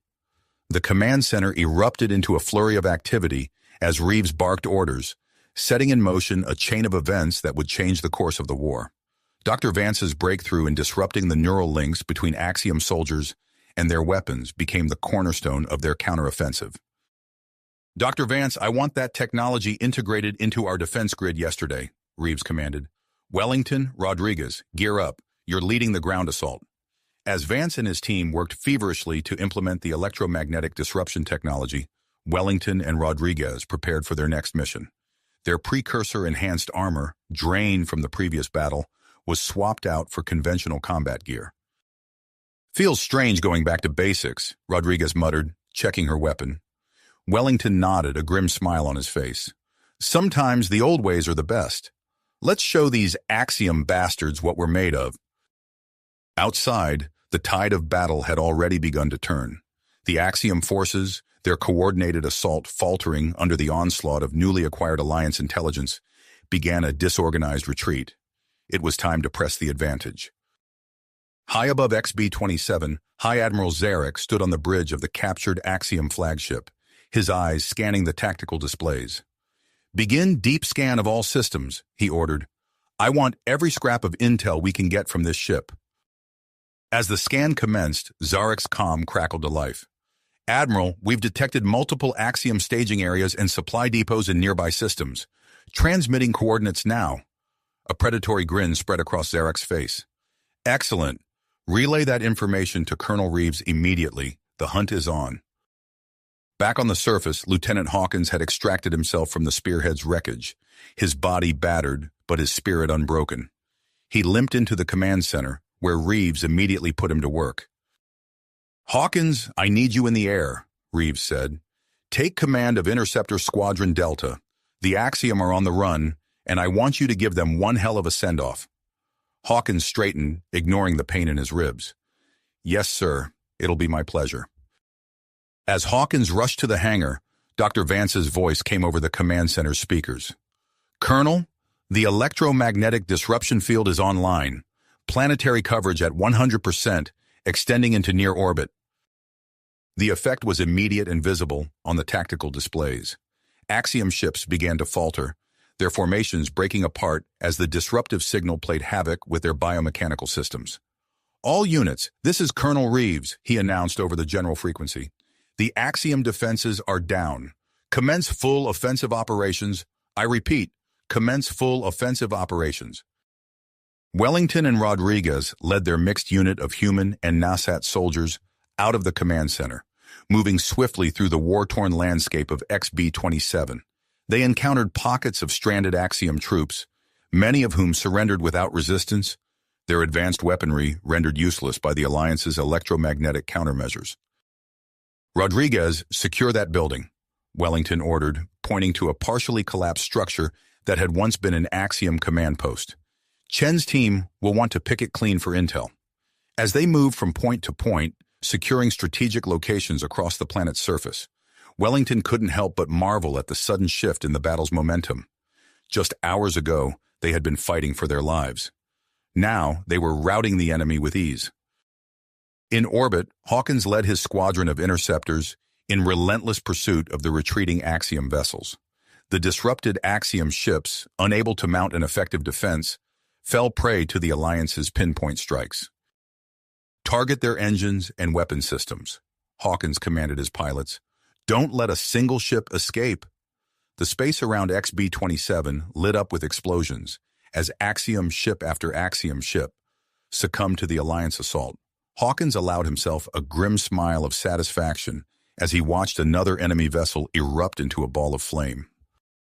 Meanwhile, the precursor Orc ship had taken up position in high orbit above XB-27. It began emitting a powerful energy field that not only strengthened the planet's defensive capabilities, but also expanded the range and effectiveness of the electromagnetic disruption signal.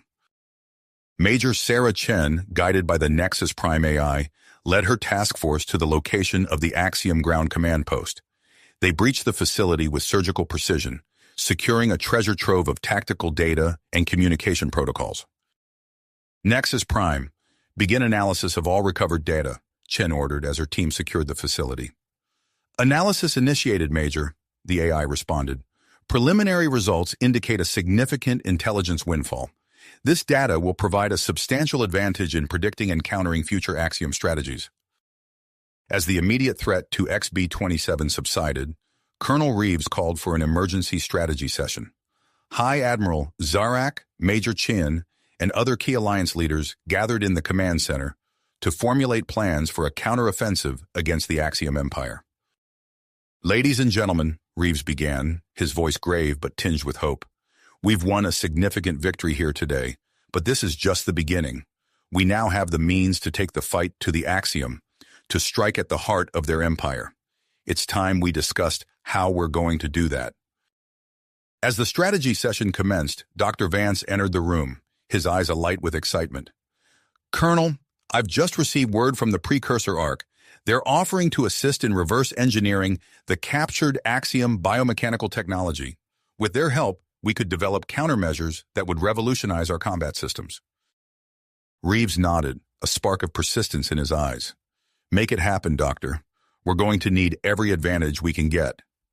Outside the command center, Wellington and Rodriguez watched as Alliance warships took off, heading to secure neighboring star systems and establish a defensive perimeter against potential Axiom retaliation.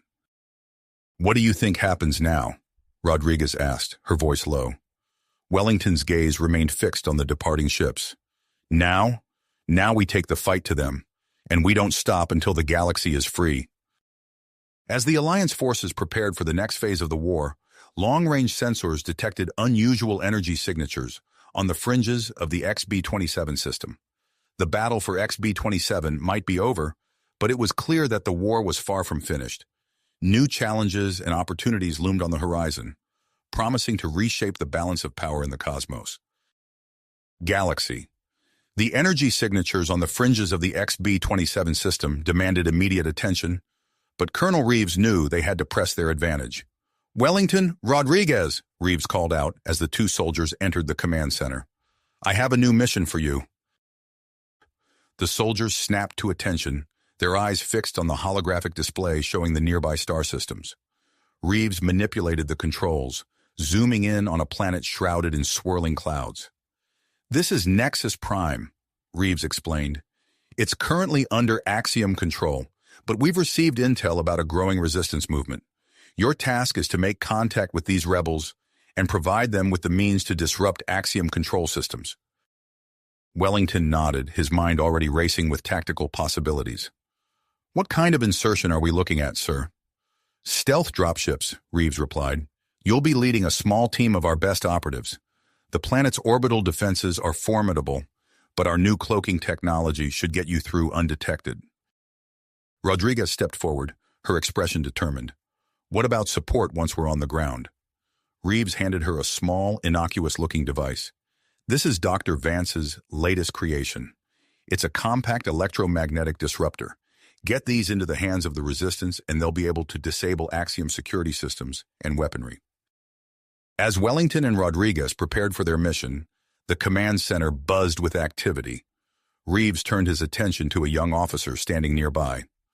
"Lieutenant Hawkins," he called out. Hawkins stepped forward, his uniform still bearing scorch marks from his recent escape from the downed spearhead. "Sir?" "You're being promoted to commander," Reeves said, a hint of pride in his voice. "I'm putting you in charge of a task force. You'll be leading the assault on the Axiom staging area in the Epsilon Eridani system." Hawkins's eyes widened with surprise and purpose. "Thank you, sir. I won't let you down." As Hawkins left to prepare for his new command, Dr. Vance burst into the room, his face flushed with excitement. "Colonel, we've done it," he exclaimed. "We've successfully reverse-engineered the Axiom biomechanical technology. We've developed a prototype neural interface that allows our soldiers to control captured Axiom war machines." Reeves' eyebrows shot up. "How soon can we begin testing?" "Immediately," Vance replied. "We have a group of volunteer soldiers ready to start, including some who were injured in the recent battle and can no longer fight conventionally." As Vance hurried off to begin the tests, Reeves turned to see High Admiral Zarek entering the command center. The Nassat Admiral's chitinous face was set in a determined expression. "Colonel," Zarek said, his voice carrying a hint of excitement, "I believe it's time we took a more unconventional approach to this war." Reeves raised an eyebrow. "What did you have in mind, Admiral?" Zarek gestured to the galactic map. "We broadcast a message to all Axiom-controlled worlds. We offer amnesty and alliance protection to any Axiom forces that choose to defect." Reeves considered the proposal for a moment before nodding. "It's bold, Admiral. It could cause significant unrest within the Axiom Empire. Do it." As Zarek moved to implement his plan, Major Sarah Chen approached Reeves, her eyes gleaming with curiosity. "Sir, the precursor Orc ship has completed a deep scan of XB-27, she reported. "They've detected a vast network of dormant precursor facilities hidden beneath the planet's crust." Reeves' eyes lit up with interest. "Excellent work, Major. I want you to lead an expedition to explore and reactivate these installations. If we can uncover more powerful weapons or defensive systems, it could give us the edge we need." As Chen saluted and left to prepare her team, Reeves turned back to the command center's main display. The pieces were falling into place. The counteroffensive against the Axiom Empire was about to begin in earnest. In the hangar bay, Wellington and Rodriguez boarded their stealth dropship along with their hand-picked team of operatives. The ship's engines hummed to life, barely audible thanks to the advanced sound suppression technology. "Ready for this?" Wellington asked, glancing at Rodriguez as they strapped themselves in. She nodded, her face set with perseverance. "Born ready. Let's show those Axiom bastards what happens when they mess with humanity." As the dropship lifted off, cloaking field shimmering into place, Wellington couldn't help but feel a sense of anticipation. The mission to Nexus Prime would be dangerous, but it could be the key to turning the tide of the war. Meanwhile, newly promoted Commander Hawkins stood on the bridge of his flagship, the ACS Thunderbolt. Two other Alliance warships, the Valiant and the Defiant, flanked his position. His task force was armed with the latest electromagnetic disruption technology, ready to strike at the heart of Axiom power in the Epsilon Eridani system. "All ships report ready, Commander," his executive officer announced. Hawkins nodded, his eyes fixed on the swirling vortex of the jump point ahead. "Excellent. Signal all ships. We jump in 3, 2, 1. The task force vanished in a flash of blue light, hurtling towards their target in the next phase of the war against the Axiom Empire. Back on XB-27, Dr. Vance watched with held breath as the first volunteer soldier was connected to the neural interface. The captured Axiom war machine, a towering behemoth of metal and synthetic flesh, stood motionless in the center of the testing chamber. "Interface active," one of Vance's assistants reported. "Neural link established." For a moment, nothing happened. Then slowly the war machine's eyes flickered to life, its massive arm raised, mimicking the motion of the soldier connected to it. Vance's face split into a wide grin. "It works," he whispered. Then louder, "It works! Quick, someone get Colonel Reeves. He needs to see this immediately." As the human Nassat Alliance prepared to launch its counteroffensive, the Axiom Empire remained unaware of the storm that was about to break upon them.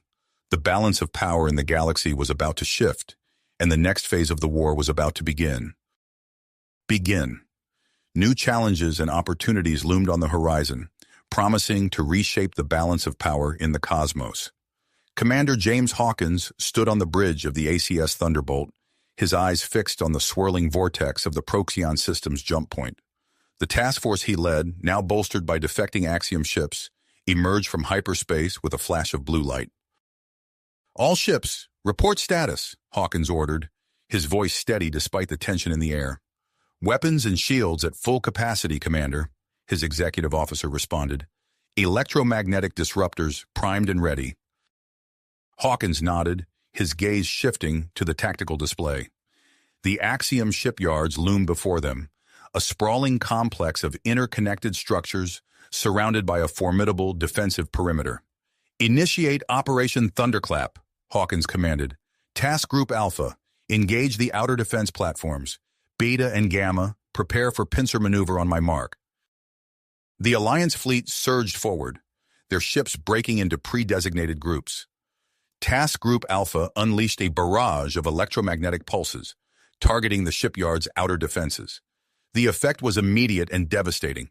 Defense platforms flickered and went dark, their systems overloaded by the disruptive energy. "Outer defenses compromised," the tactical officer reported, detecting increased activity from Axiom response fleets. Hawkins allowed himself a grim smile. "Now we see if our intelligence was accurate. All ships execute pincer maneuver. Let's crack this nut wide open." As the battle for the Procyon shipyards raged, Sergeant Marcus Duke Wellington led his team through the war-torn streets of Nexus Prime's capital. The acrid smell of burning metal and synthetic flesh filled the air, as Alliance forces, supported by local resistance fighters, engaged in brutal street-by-street combat against entrenched Axiom troops.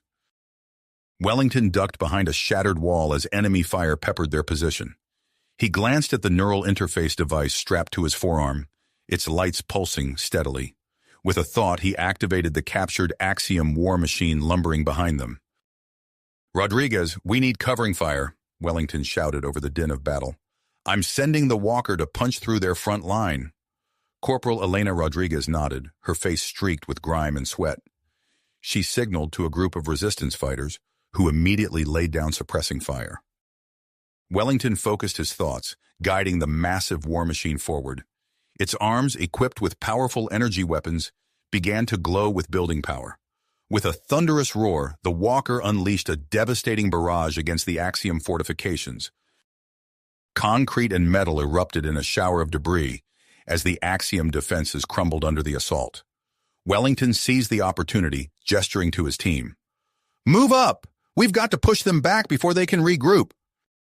As Alliance forces surged forward, Rodriguez's voice crackled over the comm. "Duke, I've got something. My team just hit their central comm hub. We've uncovered intel about a secret Axiom research facility hidden beneath the northern polar region." Wellington's eyes narrowed. "Can you confirm?" "Affirmative," Rodriguez replied. "Sending you the coordinates now. This could be big, Duke." Before Wellington could respond, a series of explosions rocked the city. Plumes of smoke rose from various points across the skyline as Rodriguez's sabotage teams struck their targets simultaneously.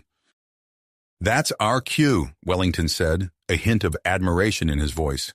"All units, push forward. The Axiom's falling apart. Let's finish this." Back on XB-27, Dr. Elias Vance stood in the center of a bustling laboratory, his eyes gleaming with excitement as he watched the prototype phase shield flicker to life around a test object. "Incredible," he muttered, scribbling notes furiously.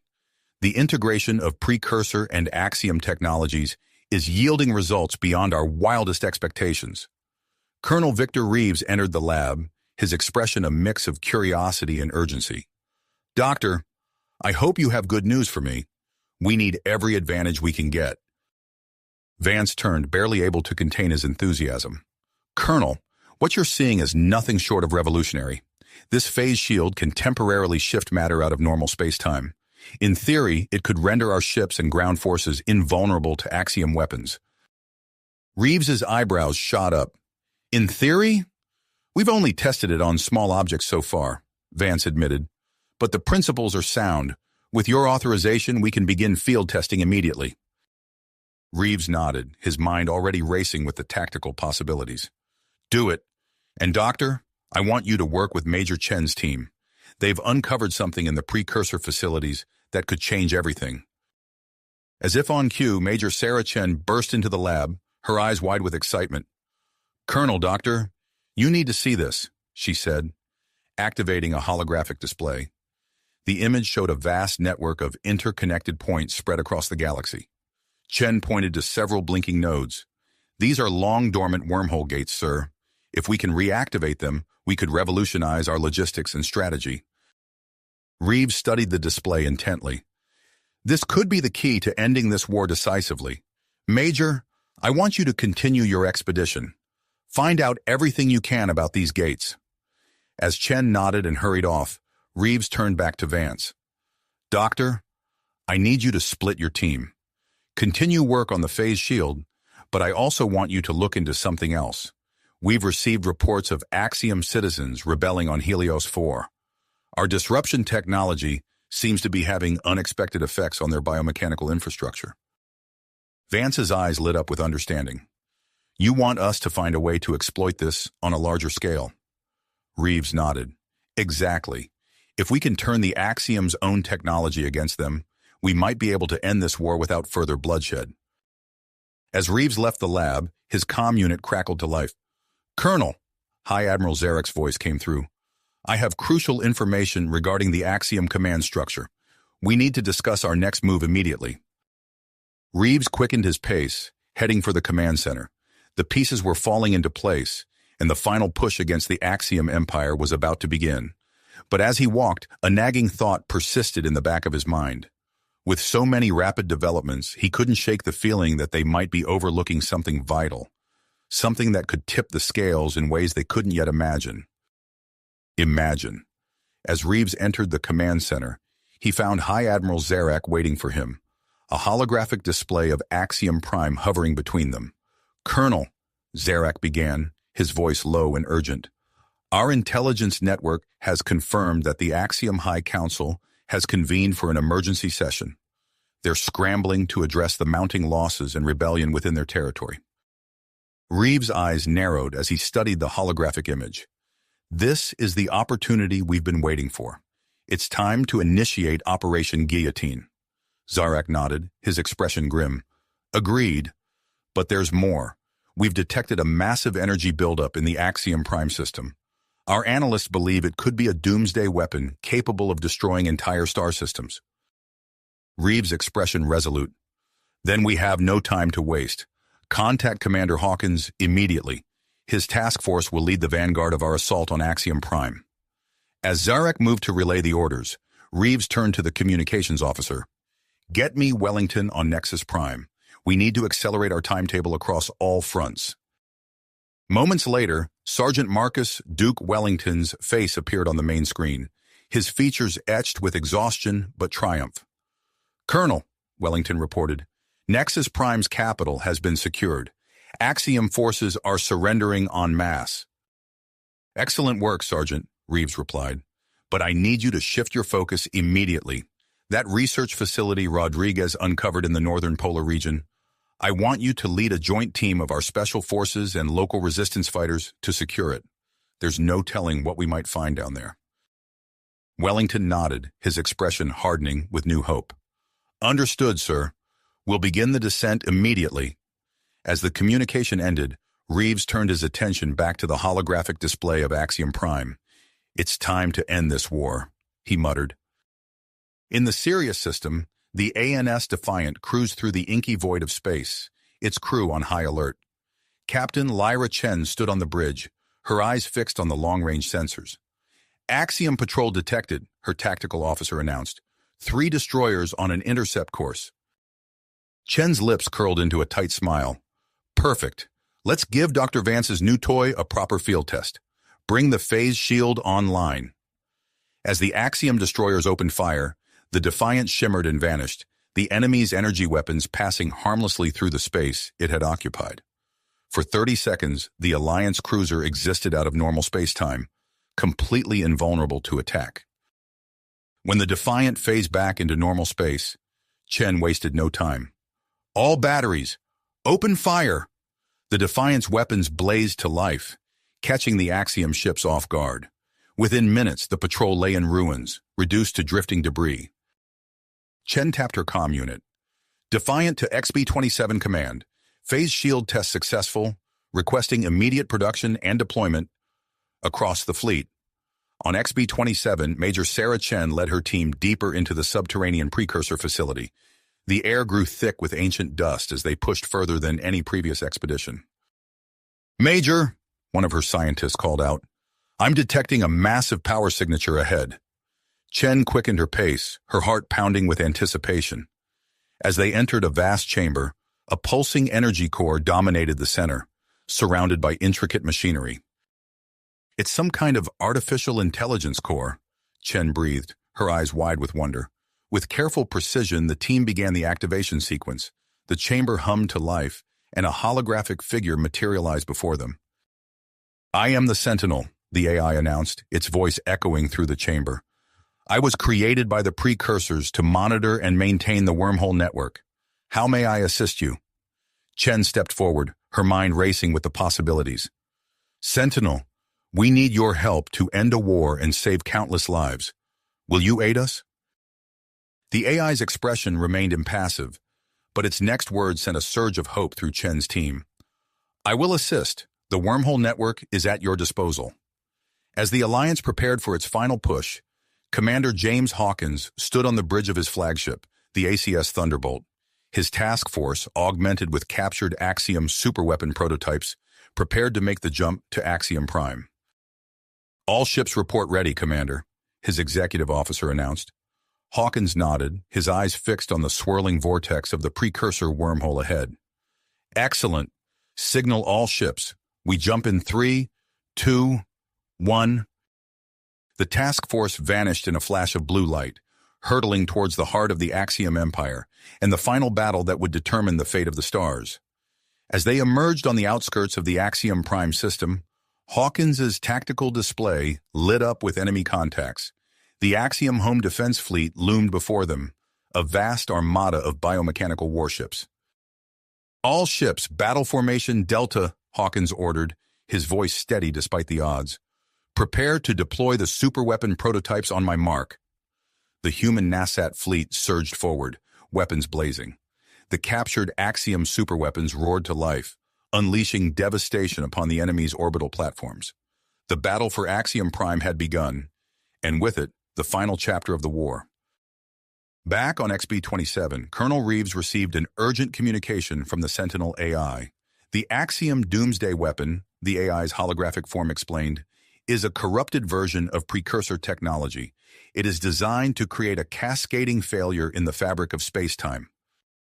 Reeves' blood ran cold at the implications. "Can it be stopped?" The Sentinel's expression remained neutral, but its voice carried a note of urgency. "Yes, but it will require direct intervention at the Weapons Control Center." Without hesitation, Reeves turned to his staff. "Assemble a specialized strike team immediately. We need our best operatives for this mission." As the orders went out, Reeves couldn't help but feel the weight of the moment. The fate of the galactic realm now rested on a knife's edge, with victory or annihilation hanging in the balance. Balance. With dogged purpose, Reeves activated the fleet-wide communication channel. "All ships, this is Colonel Reeves. Execute Operation Guillotine. I repeat, execute Operation Guillotine." In the void above Axiom Prime, Commander James Hawkins received the transmission. His face hardened as he surveyed the battlefield before him. The Axiom home defense fleet loomed ahead, a vast armada of biomechanical warships that seemed to pulse with malevolent energy. "You heard the Colonel," Hawkins barked to his crew. "All ships, deploy Pied Piper devices on my mark. 3, 2, 1, mark." Across multiple sectors of the battlefield, Alliance ships activated the Pied Piper devices simultaneously. For a moment, nothing seemed to happen. Then chaos erupted. Thousands of Axiom biomechanical troops suddenly ceased responding to their commander's orders. Alliance sensors picked up a cacophony of conflicting signals as the Axiom communication networks dissolved into mayhem. Sir, Hawkins's tactical officer reported, eyes wide with disbelief. Axiom forces they're turning on each other. Hawkins watched as entire squadrons of Axiom fighters veered off course, opening fire on their own capital ships.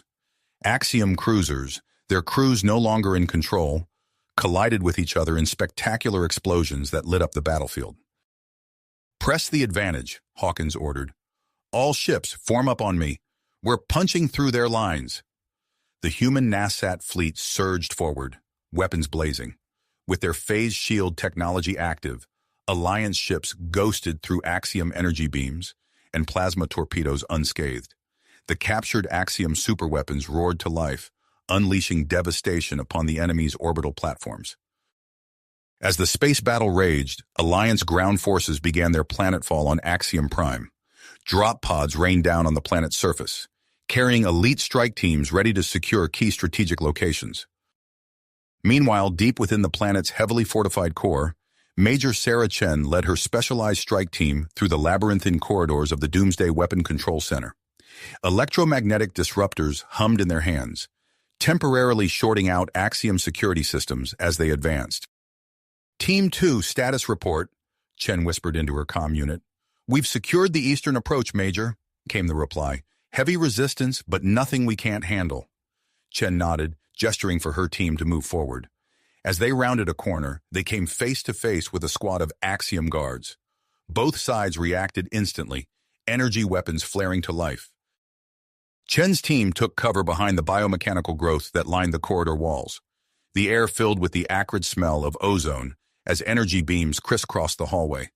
Jenkins, Cruz, flanking maneuver, Chen ordered. The two operatives nodded, activating their personal phase shield generators. They shimmered out of existence, reappearing moments later behind the Axiom guards. The ensuing crossfire was brief but intense. As the last Axiom guard fell, Chen's comm unit crackled to life. Colonel Reeves's voice came through, tight with urgency. Major, new intel from the Sentinel AI. That weapon isn't just a threat to nearby systems. If activated, it could destabilize the entire precursor wormhole network. You must shut it down at all costs. Chen's blood ran cold at the implications. Understood, sir. We're almost at the central chamber. As they approached the final set of blast doors, the team could hear the frantic voices of Axiom scientists on the other side. Chen nodded to her tech specialist, who began working on bypassing the door's security. The doors slid open with a hiss, revealing a vast chamber dominated by a pulsing energy core. The Axiom High Council stood arrayed around it, their biomechanical enhancements gleaming in the eerie light. For a moment, both sides stood frozen in shock. Then, all hell broke loose. Chen's team scattered, taking cover behind consoles and equipment as the High Council opened fire. Energy beams sizzled through the air, leaving scorch marks on the chamber walls.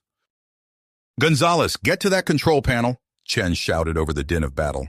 We need to shut this thing down now. As the firefight raged, Gonzalez crawled towards the main control interface, using his phase shield generator to avoid enemy fire. His fingers flew over the alien controls, desperately trying to make sense of the weapon's activation sequence. Outside the chamber, Alliance forces were facing a new threat. The Axiom High Council had activated a legion of elite guards, enhanced with experimental hybrid technology. These warriors, their bodies a disturbing mesh of flesh and machine, tore through Alliance lines with terrifying efficiency. Commander Hawkins, observing the carnage from orbit, made a snap decision. Valkyrie Squadron, this is Hawkins. I need you to perform a low-altitude bombing run on the High Council's stronghold. Use the modified superweapon prototypes. Take that building down. The squadron of sleek Alliance fighters swooped low over the Axiom capital, their hulls gleaming in the planet's alien sunlight. As they approached the towering stronghold, they released their payload. The modified superweapon prototypes detonated in a blinding flash of energy. The stronghold's outer defenses crumbled, but the attack had an unintended consequence. A massive chain reaction spread through the surrounding Axiom biomechanical infrastructure. Buildings writhed and convulsed as if in pain. Transport systems went haywire, sending vehicles careening out of control. The civilian population, caught in the midst of this technological meltdown, panicked. Alliance ground forces found themselves dealing not only with Axiom military resistance, but also with the chaos of a collapsing urban environment. They fought their way through streets clogged with terrified civilians and malfunctioning machinery, all while fending off attacks from the Axiom's elite hybrid guards. Back in the weapon control chamber, Major Chen's team was holding their own against the High Council. But time was running out. The weapon's energy core pulsed with increasing intensity, a clear sign that activation was imminent. "Gonzalez, status!" Chen shouted, ducking under a barrage of enemy fire. "Almost there, Major," Gonzalez yelled back, his face illuminated by the glow of the control panel. "Just need a few more seconds." As the battle for Axiom Prime reached its climax, the hope of the universe hung in the balance. The next few moments would determine whether the human-Nasat alliance would emerge victorious, or if the Axiom Empire would unleash a catastrophe that could reshape the very fabric of space-time itself. As the battle for Axiom Prime reached its zenith, Colonel Reeves knew it was time for their trump card. His fingers hovered over the activation switch for Dr. Vance's modified Pied Piper signal. With a deep breath, he pressed it. A wave of invisible energy surged through the precursor wormhole network, spreading across the galaxy at impossible speeds. On Axiom Prime's surface, the effect was immediate and dramatic. The elite Axiom guards, their bodies augmented with experimental hybrid technology, suddenly stumbled mid-charge. Their biomechanical enhancements sputtered and died, leaving them vulnerable and confused. Major Chen, still locked in combat within the Doomsday Weapon Control Center, noticed the change instantly. The High Council members, once formidable opponents, now moved with sluggish uncertainty. "Now's our chance," Chen shouted to her team. "Push forward." They surged ahead, their weapons finding easy targets among the disoriented Axiom leaders. Chen herself tackled the Axiom Supreme Leader, who stumbled as his cybernetic limbs failed him. With a swift move, she pinned him to the ground, securing his hands behind his back. "It's over," she hissed in his ear. "Your reign ends here." Outside, Alliance ground forces wearing precursor armor seized the moment. They charged forward, their ancient technology unaffected by the Pied Piper signal. The once impenetrable Axiom defenses crumbled before them as they stormed the stronghold. In orbit, Commander Hawkins watched in awe as the Axiom fleet went dark. Massive warships drifted aimlessly, their weapons systems offline and life support barely functioning. "All ships, move in and secure those vessels," Hawkins ordered. "Be ready for any last-ditch efforts." Alliance cruisers swarmed the disabled Axiom ships, boarding parties rushing to take control before any desperate measures could be enacted. The space around Axiom Prime, once a chaotic maelstrom of energy weapons and explosions, now resembled a vast, silent graveyard of floating hulks. As reports flooded in from across the galaxy, the true scale of their victory became apparent. On countless worlds, Axiom control centers went dark. Occupation forces found themselves suddenly stripped of their technological advantages, easy prey for long-suppressed resistance movements. On Nexus Prime, Sergeant Wellington led a team through the streets of the capital city. The Axiom infrastructure that had once dominated the skyline now stood inert and lifeless. "Rodriguez, get those emergency generators online," Wellington barked.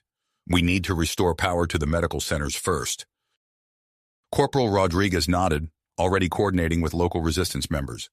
Their experience with precursor tech proved invaluable as they worked to stabilize the planet's critical systems. Back on XB-27, Dr. Vance and his team monitored the galactic situation with growing excitement. As the Pied Piper signal did its work, they were already planning the next steps. "We'll need to develop hybrid systems," Vance mused, his mind racing with possibilities.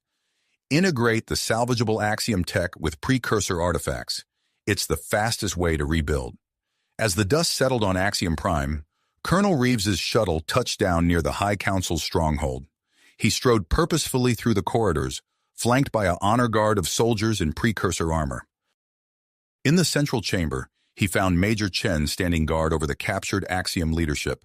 The Supreme Leader, his biomechanical enhancements now little more than dead weight, glared at Reeves with a mixture of hatred and defeat. "Colonel Reeves," Chen said, saluting crisply, "the Axiom High Council is secure and ready for your orders." Reeves nodded, then turned to address the captive Axiom leader. "In the name of the Human Nasat Alliance and all the peoples you've oppressed, I'm here to accept your unconditional surrender." The Supreme Leader's shoulders sagged, the fight finally leaving him. "So be it," he growled. "The Axiom Empire surrenders." As the words left his mouth, cameras positioned around the room broadcast the historic moment across the galaxy. On countless worlds, cheers erupted as the news spread. The war was over, and they had won. In the days that followed, Alliance forces moved swiftly to secure the remaining Axiom territories. The Sentinel AI, its vast intelligence now fully integrated with the precursor wormhole network, coordinated the rapid deployment of peacekeeping forces. Commander Hawkins, overseeing the cleanup operations in the Axiom Prime system, received a priority communication from Alliance High Command. His eyes widened as he read the message. "Promotion to Admiral," he murmured, a smile tugging at his lips, "and command of a new exploration fleet." As he looked out at the stars, Hawkins felt a surge of excitement. The war was won, but a new adventure was just beginning. The full extent of the precursor wormhole network awaited discovery, and he would be at the forefront of this new age of exploration. Across the galaxy, similar scenes played out as key figures in the war effort received recognition for their roles. Major Chen, Sergeant Wellington, Corporal Rodriguez, and Dr. Vance all found themselves thrust into new positions of responsibility, tasked with guiding the galaxy into a new era of peace and discovery. A month after the fall of Axiom Prime, the leaders of the Human Nasat Alliance gathered on XB-27. In a chamber filled with representatives from newly liberated worlds, they began the process of establishing a new galactic council. As they debated the future of interstellar governance, the Sentinel AI's holographic form watched over the proceedings. Its presence was a constant reminder of the precursor legacy that had shaped their victory and would now shape their future. Outside the council chambers, the spaceport buzzed with activity.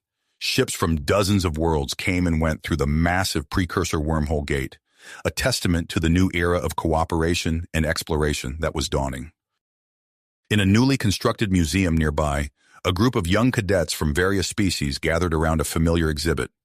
The precursor armor that had started it all stood proudly on display, a symbol of the power of discovery and the strength found in unity. As they gazed at the ancient armor, their eyes shining with wonder and purpose, the cadets couldn't help but feel the weight of history. They knew that they stood at the beginning of a new chapter in the cosmic story, one filled with limitless possibilities. The galaxy, once divided and oppressed, now stood united.